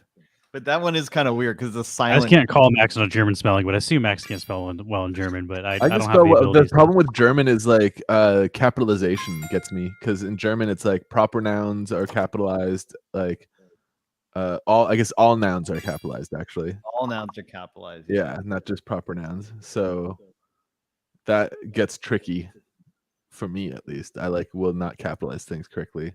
And then I think for people who learn German as a second language, it's hard for them to decide to use der, die, or das. But for me, as a like native speaker, it just sounds right or wrong. I couldn't tell you why it's der, die, or das. Yeah, but- well, it's a lot of rogue memorization too. You just have to know. Like, there are certain words that are gendered that aren't intuitive. yeah, like fat is this like I can just in my head I can hear okay, it's das fat. That is true. Yeah. There's certain consistencies that if it's spelled a certain way, most of the time it is like a dare word or a D word or something. Like typically ones that end in ER are dare words and things like that, but it's not always the same. But English is even worse. There's a lot of things that just English is like this because it is what it is. Like it doesn't make sense. It's just that's the way we do it, and you have to just memorize it. So I would say, in the grand scheme, English is probably harder in that way. But when I learned German in school, I just basically had to consistently just look, and learn the vocab just to remember the article. Yeah. Yeah. See, that's the thing. It's like I feel like I don't have to study it just because I hear it in my mind. Yeah. Like, I mean, it makes yeah. sense for most native That's languages. easy. What about mul? Mul. Spell mul. Mul. M. I don't even know what you're saying. It's Mole? trash. It's the word for trash. Mul. M umlaut U.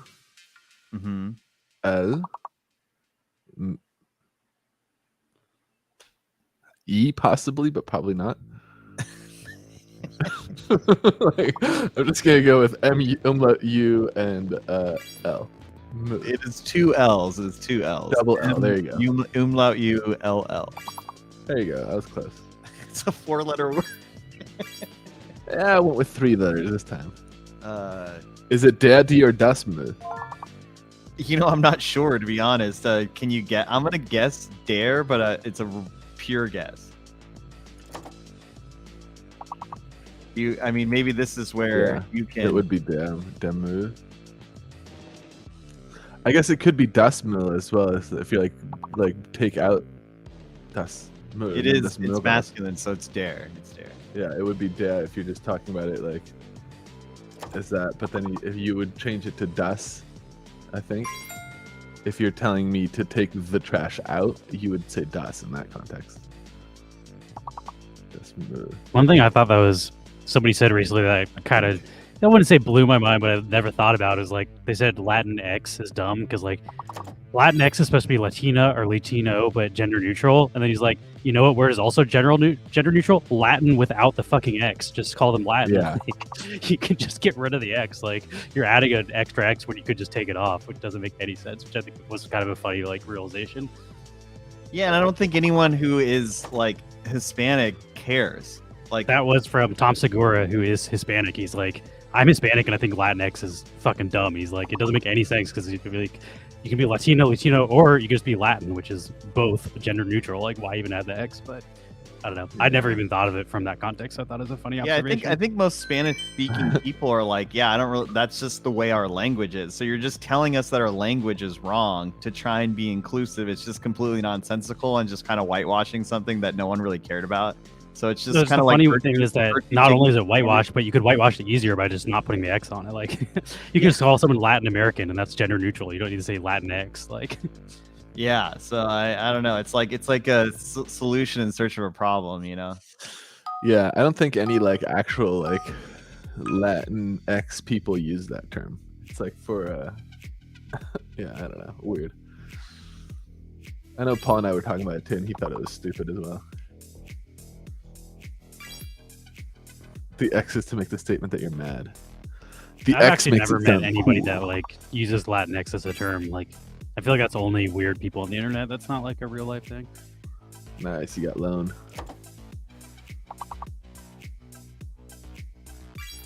Moan is already Moan. up there.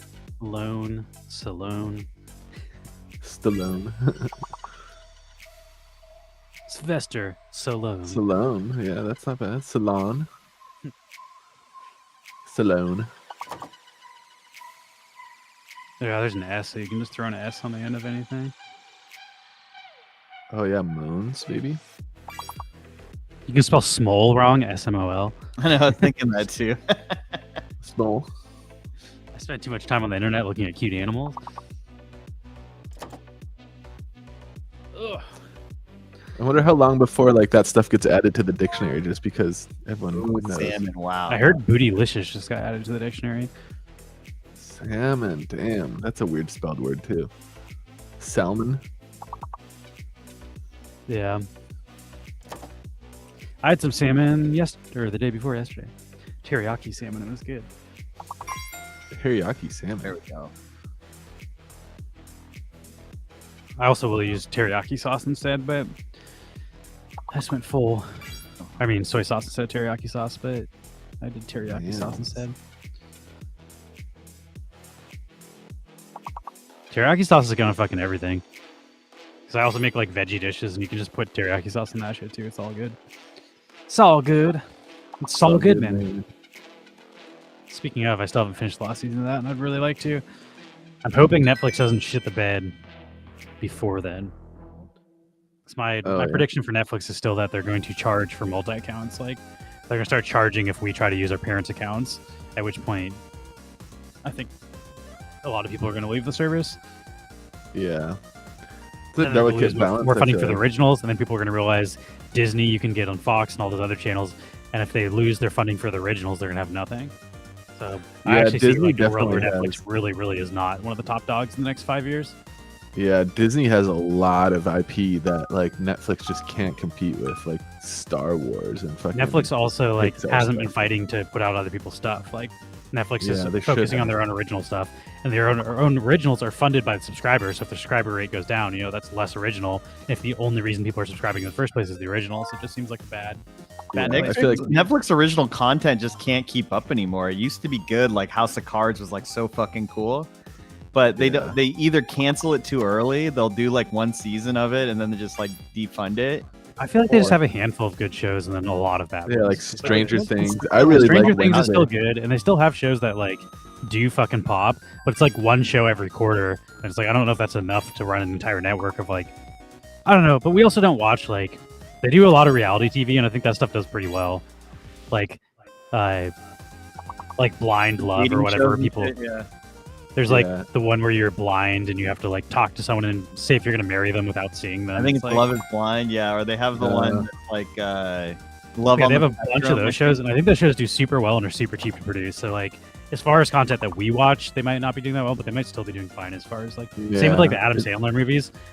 They put out 2 Adam Sandler movies a year. I think they suck, but I think those movies get like absurd viewership. Like everybody talks shit about Adam Sandler, but the reason they keep making movies is because he's the most watched person on Netflix. Like they're not Yeah. dumb business wise. They're not making him because people don't like him. People do like him. It's just I don't know. We also live in LA where people are really like Yeah. It's more snobby about snobby. movies, and people are Yeah. snobby about Adam Sandler shit. I don't think Adam Sandler's making movies for film critics. He's just making them for like the average person. And it's like, Yeah, like Paul's hard to mom say. loved Grown Ups, and it's just like that movie's shit. it's Like, so what do you bad. like about it? And she's like, it's fun, like it's feel good. And like, yeah, but there's good movies like that. She's just like, I don't know, I like it. It's like, I she mean, I'm not watched gonna the lie. I sequel, like too. some of his movies on Netflix. Like I liked the Halloween one. I thought was kind of fun. It's like Slut the. Lounge. Do you remember that one? It's like a Gooby Halloween or something. It was like. I don't know. That one is okay. Oh, And then I also I don't like know the if I one saw that that. Kyle Newacheck directed. Kyle Newacheck directed one with like Jennifer Aniston and Adam Sandler, and it wasn't a great movie. It's just like, yeah, that was fun. It was like a fun kind of like action adventure movie, and it actually made me laugh a few times. I was like, I don't know. I don't know if I saw most of the like. I just assume Adam Sandler movies are just not gonna be in my wheelhouse, so I haven't been. You didn't watch The Cobbler? That was you were. I watched pretty much all of them, dude. I also watched the wrong. It's like The Wrong Girl's Name or whatever it's called. It's like he invites the wrong. Like he has two girls on his phone with the same name, and he wants to take one on vacation. He invites the wrong one. I even watched that one. Man. Yeah, it was a fake It letter. was fake letter. Not very good, but what do you expect? I feel like I don't know. A lot of his movies just felt like that, like they're writing movies around what Adam Sandler's just doing in his private life. Like he's gonna go take a cruise, so it's like, okay, that's let's do Jack and Jill. 100%. He just invites all of his friends. Like that's why Kevin James or whatever is in every movie because they're good friends. He's just like, I'm gonna take my friends. We're gonna go to a really nice location and just kind of like phone it in. And... Nachos, nice. I wonder if Nacho without the S is gonna be the other one. I'm sure it is. Yeah. But yeah, I don't know. Adam Sandler is what it is. But I guess what I'm saying is like us viewing Netflix is not successful is just because we don't like what they're putting out. That doesn't necessarily mean there isn't a huge demographic that does like what they do because there's a huge demographic that loves those Adam Sandler movies, and I've always thought they're dumb. So it's like, yeah, they're canceling shows I like and putting out more Adam Sandler movies, but maybe that is the right business move. E is fake. E is fake. Oh, I know what you're talking about. This one was that's not an Adam Sandler film. Adam Sandler's film production company is called Happy Madison. That's a very different story than you're talking about Righteous Gems or whatever it was, Uncut Gems. I forget the name, but that was not made by his production company. He was casted by other filmmakers to act in something, which that's not, in my opinion, that's not an Adam Sandler movie. That's Adam Sandler starring in a movie. An Adam Sandler movie is Happy Madison Productions produced it, meaning he is bankrolling it, and all of those movies are generally the same thing. Uncut Gems. That movie's okay. It's okay. I feel like people like geeked out way too hard about it. That was my problem. Is everybody said it was like the best movie in the world. So when I saw it, I was like, "Is this like him yelling for an hour and a half?" And it's like, I will say, like, I don't know. It made me very uncomfortable, which is why I think it's a good movie. Because like the whole point of a movie, or like, in my opinion, the point of art is to express and evoke emotion, and like. Even if those emotions are ugly and negative, like this makes me feel uncomfortable and I don't like this. If something can make me feel that way, it's an effective piece of art. So I got that vibe from it. Like it's very uncomfortable, like the sound design, like it just made you feel uneasy. So it did a good job of that. So I did think it was like an effective piece of art, but I didn't like love it as a movie. I also, I was just like, whatever. I wouldn't rewatch it, and I also wouldn't really recommend it. I'd be like, I don't know. I didn't really care for it, but whatever. I also recently watched The Menu, and that was another one of those where it's like, I was excited to see that. I thought it would be more like suspenseful or more horror, and it just kind of wasn't good. Like, I was disappointed at the end of it. I was like, that was pretty fucking lame. Like, what is it called? The Menu? Dress not one. The Menu, yeah. It's like that movie where like a bunch of rich people go to like an exclusive restaurant and like, you know, end up being like part of the menu, I guess, or something. You know, like a bunch of like you'd think 89% on Rotten Tomatoes. I didn't think it was good at all. Like, I don't know. I thought it was kind of a cool novel concept for like a horror movie or like a thriller kind of thing. I haven't seen it, but the concept seems kind of fun. Is it streaming? The concept seems cool, but it's not a horror movie or a thriller. It's really just like, I don't know. It falls flat for me. Really? I thought it was like a horror movie, like people were dying and shit. I thought it was going to be horror. It really you know what wasn't. I didn't like as much as scary. everybody liked. I didn't like Nope as much as everybody liked. Oh yeah, Nope. Yeah, I feel like Nope was another one of those. I agree with that. I was just like, it was fine. It was. I almost think the previous one was better. Like everybody's like, oh, this is like he's coming back for making what was it, Us or Them or whatever that one was. Us, I thought was way cooler than Nope too. Yeah. Yeah, like I think that's why like it confused me because everybody's like, Us wasn't as good as like.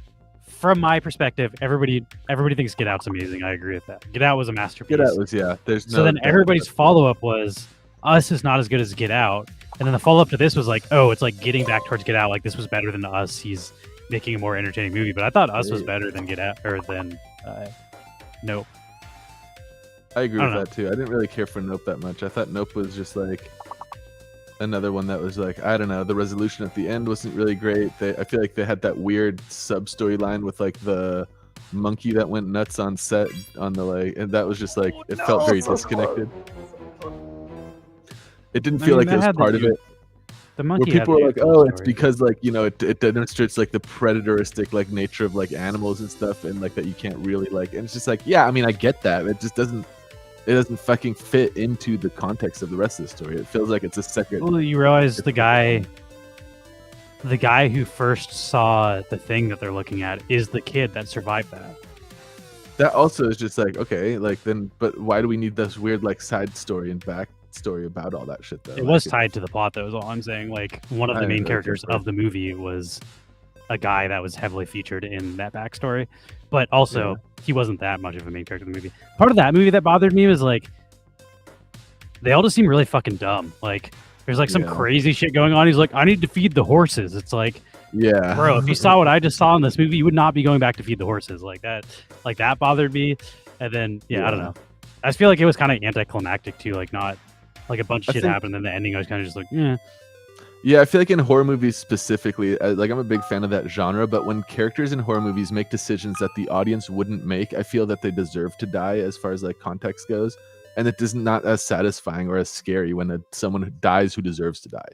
Like you deserve to die for being an idiot, and then that's just like it's not that satisfying to see. But that might just be me. I also watched Glass Onion recently. That's like I really like Knives Out a lot, and this was I like like- the spiritual like Yeah, I liked sequel to it. Knives Out. So this was like the sequel to Knives Out, I guess. Oh, I didn't. Maybe I didn't see Knives Out. I like the new one, the Glass Onion one. Yeah, the I thought first that one was- that was dope. I thought it was really good. I like Daniel Craig in Glass it. Onion. I haven't which seen one? Glass Onion, but I saw the first Knives Out. Yeah, Knives Out was great. Glass Onion, I thought was fun, but it was like the third act was just like it was kind of a mess. Like I expected more of a mystery to it, and like it really didn't have that whole mystery. Oh, angle for please me, don't! and then- I can't believe Trump. Well, I was gonna. Trump is an actual word. Did you that's see? true, yeah. Did you see people clowning on Ben Shapiro for his criticism of Glass Onion? What was his criticism? He basically said it was bad writing because there's misdirection. He's like, it's bad writing. Like you don't halfway through they like tell you the first half of the story wasn't real and it was just bad writing, and like it's like, have you never watched a murder mystery, man? They're supposed to misdirect you. Like you like didn't I understand. the do concept. agree. It's I like- kind of agree with that though, because they do that way too early. Like they basically lay out everything for you in this. Like by the end of like Act 2, and then Act 3 is kind of like, what the fuck is this now? Like there's no more mystery. There's no more. I don't know. I felt like it felt a little flat at the end, and the fact that like, you know, the mystery and all that, like it was just pretty obvious right away who was behind everything. And it never really was very mysterious to me. I was like, this is, I don't know. It's like the character who clearly has the motive and clearly has the most, like, is ends up being like the guy behind it all. It's just like, wow, twist, you know? Especially when I thought you've it was a fun already movie. unreeled all these. I'm also a big twists. fan of Janelle Monáe, so it's cool to see Janelle Monáe. Janelle Monáe was great, that's yeah. fun. The cast was good, and it was a fun movie. Like I would recommend watching it if you're just looking for some fun, but like don't get your hopes up to see like an intense like mystery that like involves solving it. And I don't know. Same goes for that fucking The Menu movie. It was just like, you know, don't, if you want a horror or suspenseful movie, like that's really not going to do it for you. If you're already a fan of those genres, I guess. Maybe if you don't like horror, maybe it's I scary. do think but- another thing that happens in movies is they don't fit in a genre, and then they have to be marketed in a certain way. Yeah, That that's was what it probably not felt meant like. to be a horror movie, but there's like this is closest to horror, so like that's how we're gonna package it, and it definitely leaves people that are looking for that disappointed. Yeah. But that's also That's why like I was. I feel like when you're making really innovative stuff, though, that's like how it works because you never quite fit into it. It's like, yeah, this isn't a genre that exists that's popular, but like I do appreciate people that are willing to like push the boundaries of what is being made. Yeah. You see, the English language fucking pisses me off as someone who learned it as a second language. You see how love is spelled and it's pronounced love, and you see how cove is spelled the same way, but it's not pronounced cove. Yeah, that's a fair point. It's like, fuck you, English. But yeah, I don't know. It's I don't know. Those movies, it's just like there hasn't been one recently that I saw that I was like, this is great. And you know what? The one that came closest to me is just good, dumb fun. Was Bullet Train. Like Yeah, I was that gonna say a Bullet fun I Train. movie. enjoyed that one. Yeah. Yeah, that was. I have good. nothing bad All to say around about fun. it, but I also wouldn't Yeah. say it's like one of my favorite movies or anything. It's just Yeah, like, it's they, not like, great or It anything. It's succeeded just at what fun. it's trying to do, and it was fun. Yep.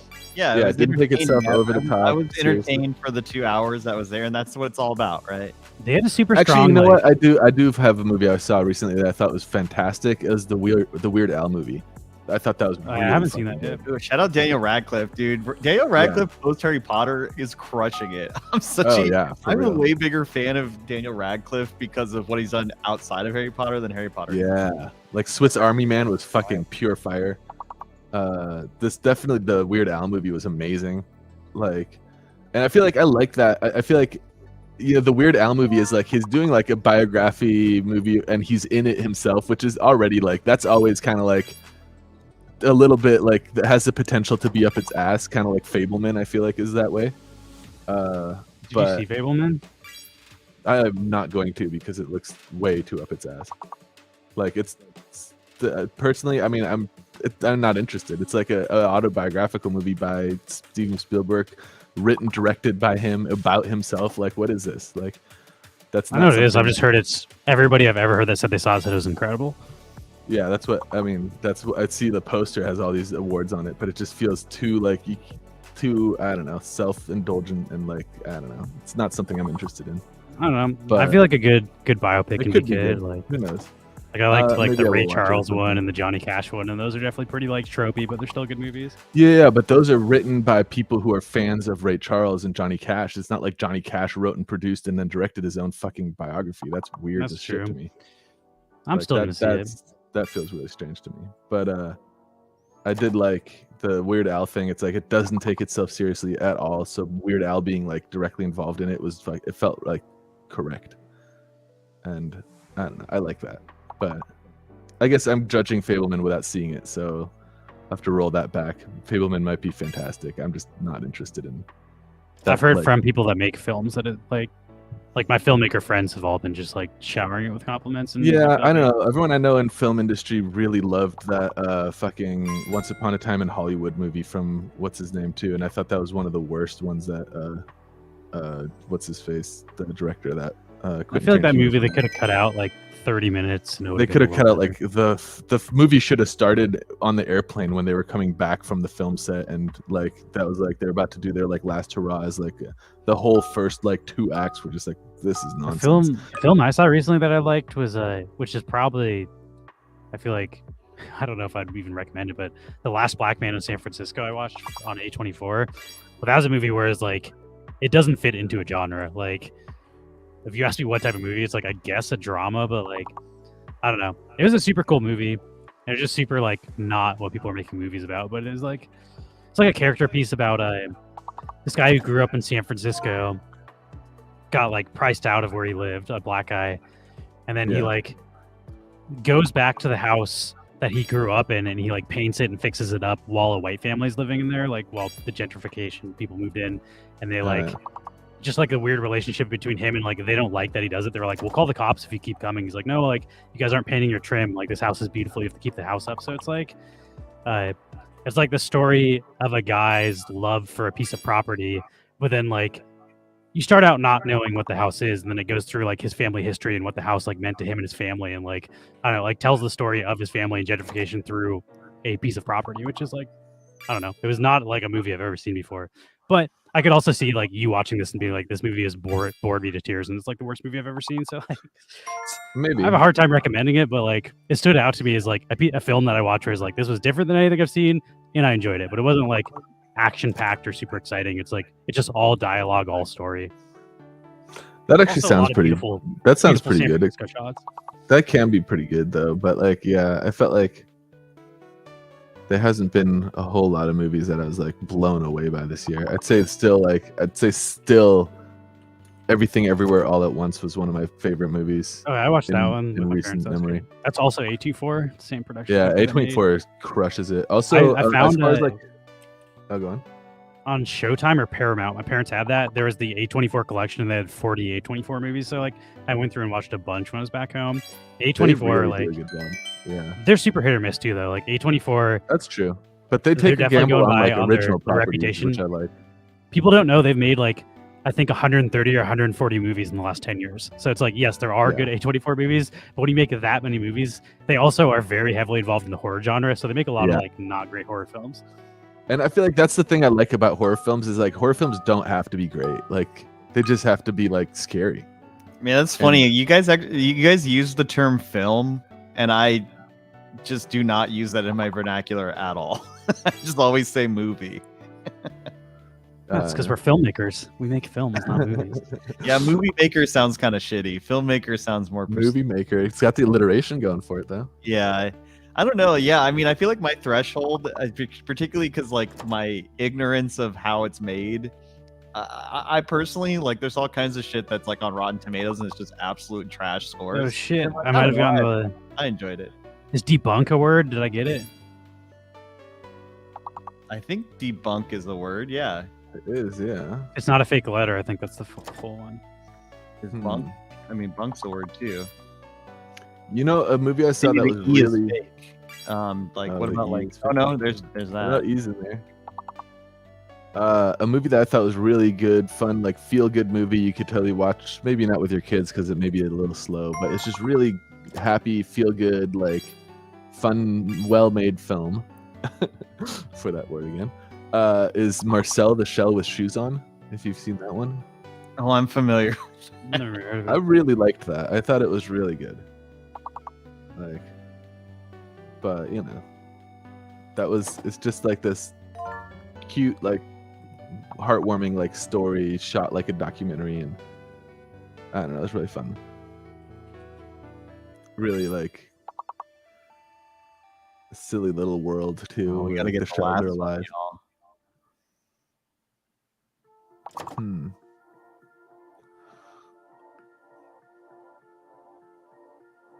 But yeah, let's see. I'm trying to think. Did you ever see Jojo Rabbit? You watch a lot of animated stuff. I personally don't really seek out a lot of Jojo animated Rabbit's stuff not that often. That's a live action film. Oh, is it Jojo Rabbit? That's some Nazi shit. That's a Not Jojo Rabbit. what I would expect it. Isn't that a movie is about a the- kid who's like has a friendship with Hitler? It's a kid who's in the Hitler. I He's do- in the yeah, Hitler you're right. Youth. I saw the trailer for that. I never saw it, but I'm familiar with it. His imaginary friend is Hitler. Oh, holy I shit. still need to watch that, but That one, fantastic. I stand by that. Like every movie that what the fuck is that guy's name? New Zealand dude. Taika Waititi or whatever. Yeah, Waititi, Waititi, whatever his name is. Yeah, but he has a I really- watch every single movie he's ever I like made. his I movies, will. yeah. I haven't seen them all. Yeah, he currently, did like except Thor for- 11. He does some of the Marvel movies, right? Yeah, he does Thor Ragnarok, I think, right? He started with like Eagle vs Shark was one of the first movies. Yeah, Love and Thunder, Thor is definitely him. Oh, Boy also. He did Boy, a New Zealand movie. That one was really good. Boy is like the best movie that nobody's ever seen. I remember Oh, yeah, watching that in that's- college and be like, God damn, this is a really good movie. It's about like, it's starring him. It's like co-starring him. It's starring who is his son, but like this movie Boy is like, it's in New Zealand and it's like, he basically abandoned his kid. And then, but his kid's mom tells him all these stories like, oh, your dad like tours with Michael Jackson and he's like all this cool shit. So like the kid's constantly telling his friends that his like dad's like a professional entertainer and super cool and shit. And then when he meets his dad, he realizes he's like a deadbeat that's unemployed, who's never had a job, and his mom just lied about all that shit. So he didn't think his dad was a deadbeat. And it's about like this kid meeting his dad and then realizing he's not the person that like he was lied to believe he was. But like it was a really good movie. It's also what launched his career. Like that movie won a bunch of awards and shit. And then like he became like a mainstream director, but that was definitely, it was like made in New Zealand in an independent film, but it was That like one's a pretty- really good that one movie. is pretty And it's well also really funny. Like the kid's interactions with the dad the entire time is just hilarious. Like the way they talk to each other, which is like definitely comes through in his later work when you have like the Thor movie was super funny. Oh, one Yeah. more. I also like his like voice is fun and his like demeanor is just he makes for good like comic relief characters. Like Also he's his the Rock interviews, like he's such a guy. charismatic person. Like that dude. Yeah, Some people are just like, this person was meant to be famous, and like he is Yeah. one of those people where like when you watch him break down his scenes, most people are kind of boring and serious. He just jokes about everything, and he's like, yeah. great. He seems like a fun person to like be around or work with. And I Yeah, like he his came work from, like, too. I found him because he directed Flight of the Conchords. He was the director of Flight of the Conchords, and that's how I found Eagle vs Shark. That's how I found Boy and like all that stuff. So I found him kind of earlier in his career, and then later he like ended up. Oh, Eagle vs Yeah, Shark doing is Marvel another. stuff. That's a fun one too. That's a little like very indie, but really cool. Oh, Willow Bar, Willow he barely Bar made it. pulling it away. Matt was doing good the whole game. But Willowbard came out on top. Matt's got to run. Yeah, I think Sure we're getting close to having to run too. I'm getting hungry. Got to make myself some food. I'm enjoying Yeah, talking. you get a about holiday movies. hat from Tourist Station. I'll play the trailer for Boy and then maybe call this a stream. So I do want to show you guys Boy. That's a movie that's like I might have to rewatch. 'Cause I haven't seen it in like 10 years, but I remember just being like, this is a really good movie when I watched it. Boy film. I like also to watch might the have, whole like- thing on YouTube. You might have to buy it. Watch with free No. trial. Okay. I Free guess you trial of what? could- Oh, Free YouTube movies trial. and TV. Oh, So that's say I have funny. YouTube Premium if it's like that's all you need. Here, I'll show this trailer. This is Boy. Directed by Taiki Waititi, and he also is like kind of starring in it. But he's not the kid, he's the dad, obviously.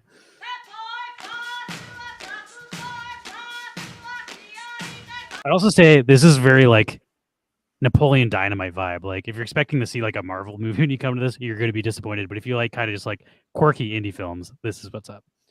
Yeah. Kia ora, my name is Boy, and welcome to my interesting world. My favourite person is Michael Jackson. Wanna see some Michael Jackson dance moves? My favourite subjects are art, social studies, I'll kick both your nuts off, and you'll have none. and Michael Jackson. I have a 6-year-old brother called Rocky.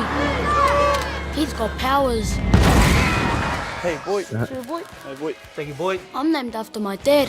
He's overseas doing some pretty important stuff. Oh, man, you're a liar. Your dad's in jail for robbery. Is kind of like seems like Royal Tenenbaums kind of thing. Yeah. Who's the? Yeah, it's who's definitely the does that? definitely like an Oh. offbeat, quirky vibe for sure. It's got a bit of that. Why not? That's Wes Anderson. There Where are it is. you? Boy. I watch all his movies I'm too. I your like dad. those a lot. Oh. Think you can handle having the Incredible Hulk for a daddy? How long is he here for? Don't know. No, she was my dad. What he's looking for?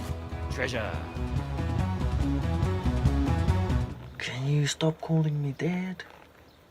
Sounds weird.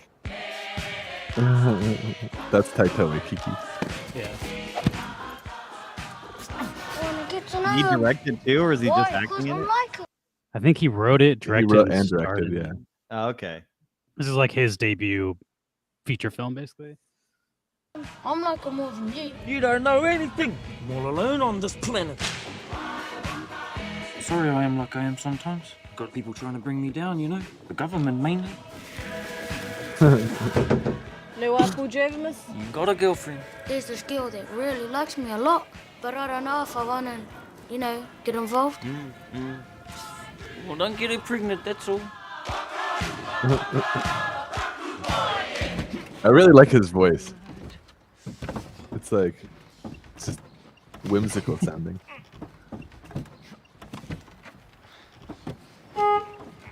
Now I'm putting two and two together. He does the voice of like Thor's like rock friend. Yeah, the rock friend. That's Taika Waititi Yeah. as Okay. well. Yeah. I totally connected the voices. I Yeah. always thought it was the dude like the boss from Flight of the Conchords. I always thought that he was the one who did the voice, but I think that's just how people from New Zealand talk. Oh yeah. Reese Fucking- Darby. Yeah. Reese Darby. Yeah. He's also He's also really funny. he's really He funny, and the yeah. guy who plays Dave are both good stand-ups. The guy who plays Dave, Oh yeah, Dave's super funny. that guy opened for Flight of the Conchords. Like when they tour, he does stand-up comedy to open for them. Jermaine Clement is hilarious too. He plays in a few like movies, like more big blockbusters. Yeah, lately. his acting career is he's done some really interesting stuff since Flight of the Conchords. Yeah, like Brett is in Lord of the Rings. He's an elf. That was before. Yeah, Yeah, before yeah. like he's the guy when like Erwin, the elf lady, like gets a vision on her way to like the ships that are sailing the shore. She sees like in the third movie, she sees like her future with Aragon and like how he becomes king and everything, and then He won. she's like turns around and he's like, "My lady Erwin, we mustn't delay." He's more famous. That's He Brett. wrote the music for the Muppet movie that won like either an Oscar or a Grammy or whatever. Like he's Yeah. an award-winning songwriter from the Muppet film. Yeah. I would Jermaine, like to Jermaine shout is out- also the crab in Moana. He sings the I've been Shiny listening to song. this nonstop. Like this has been one of my favorite albums that came out of all of, I guess, last year. Now I was gonna say this year, but like if you like Fly the Conchords, check out Brett McKenzie's solo record. I'll only play a second of it because it's copyrighted, but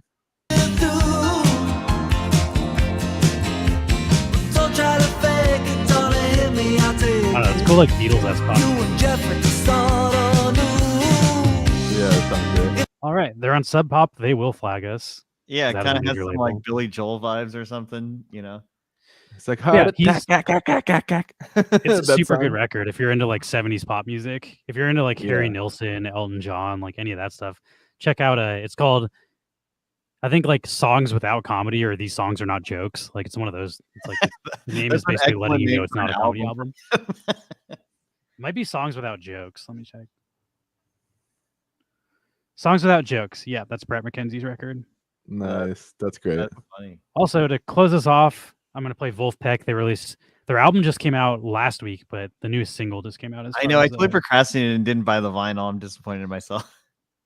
I was considering it, but like Dude, honestly, the thing that did it for me is Earworm. If Earworm wasn't on the album, I would have bought it. But it's like that song I'm gonna skip every time I don't like it. So it's like I don't like buying records that have songs that I know I want to skip on them. Dude, but everything but Earworm's been a banger, dude. This one's good. I agree. That's why I was like, fuck, if they could have just like not put Jack doing a weird ass goofy voice on this.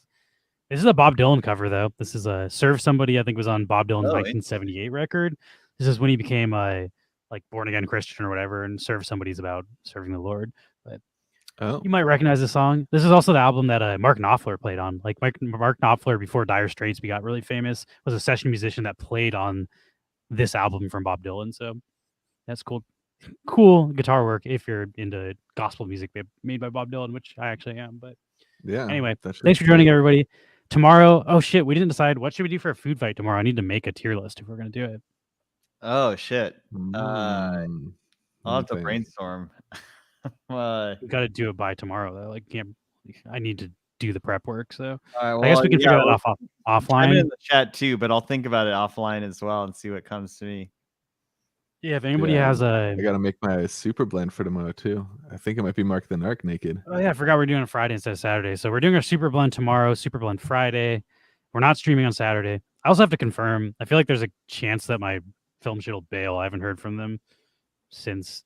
I feel like I don't know. I always feel like there's a 50% chance if I haven't heard from somebody within a day or two of a shoot that it's just not happening. But What about well, cheese? either way, on Friday we'll be doing our Super Blend, even if I don't work on Saturday. What but- about like a cheese tier list? Like, are you guys are you familiar with a lot of different cheeses? I feel like Yeah, I'm a big fan of soft cheeses over hard cheeses, but I love all cheese. I I feel like the would- hard part with that though is like visually speaking, I don't know if I can identify them all by looking at them. Oh, I see. That's a good point. All right. Well, anyway, yeah, I'll try and come up with something this afternoon so we can set it up. But and also, if anyone wants to chime in on Discord too, if they got anything that comes to mind. Yeah, we could also just do a food fight instead of a tier list, which we haven't done in a while. You know, like just And have three. how the turntables turn. He said he used to buy albums for the 3 songs you like. But yeah, we're spoiled. Let's see. I'm gonna On raid into demand. someone after this. But yeah, we'll be live tomorrow. So catch us tomorrow. I should do an announcement in our Discord too if we're gonna do a Super Blend tomorrow. I didn't do an update this week. I'll raid into Consumer Break, but we'll play a song and then raid into Consumer Break. If anybody wants to hang out in Discord, I'll be there later today. Otherwise, we'll see y'all tomorrow. New Wolfpack. Wolfpack.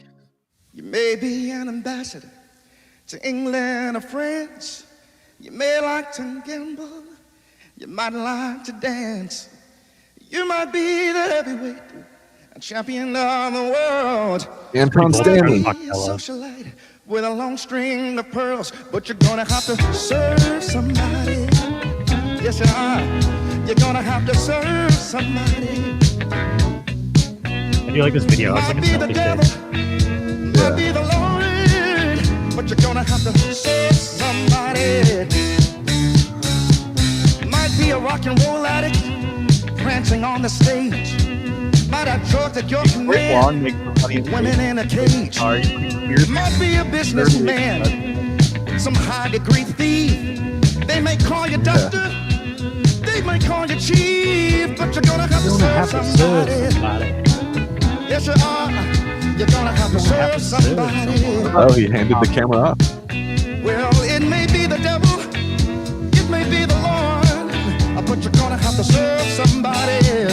Ooh, you may be a state trooper, might be a young Turk, you might be the head of some big TV network. You may be rich or poor, you may be blind or lame, you may be living in another country under another name. Bang. You're gonna have to serve somebody. It may be the devil, it may be the Lord, but you're gonna have to serve somebody. Ooh, you may be a construction worker. All right, everybody, check out Wolfpack. Their new record just dropped. Sauna, I think there's a Schwitz, I think it's called. Schwitz or Sauna? Yeah. Schwitz. The single is Sauna. Yeah, check out Wolfpack. They're a sweet low volume funk band. They do kind of pop funk music.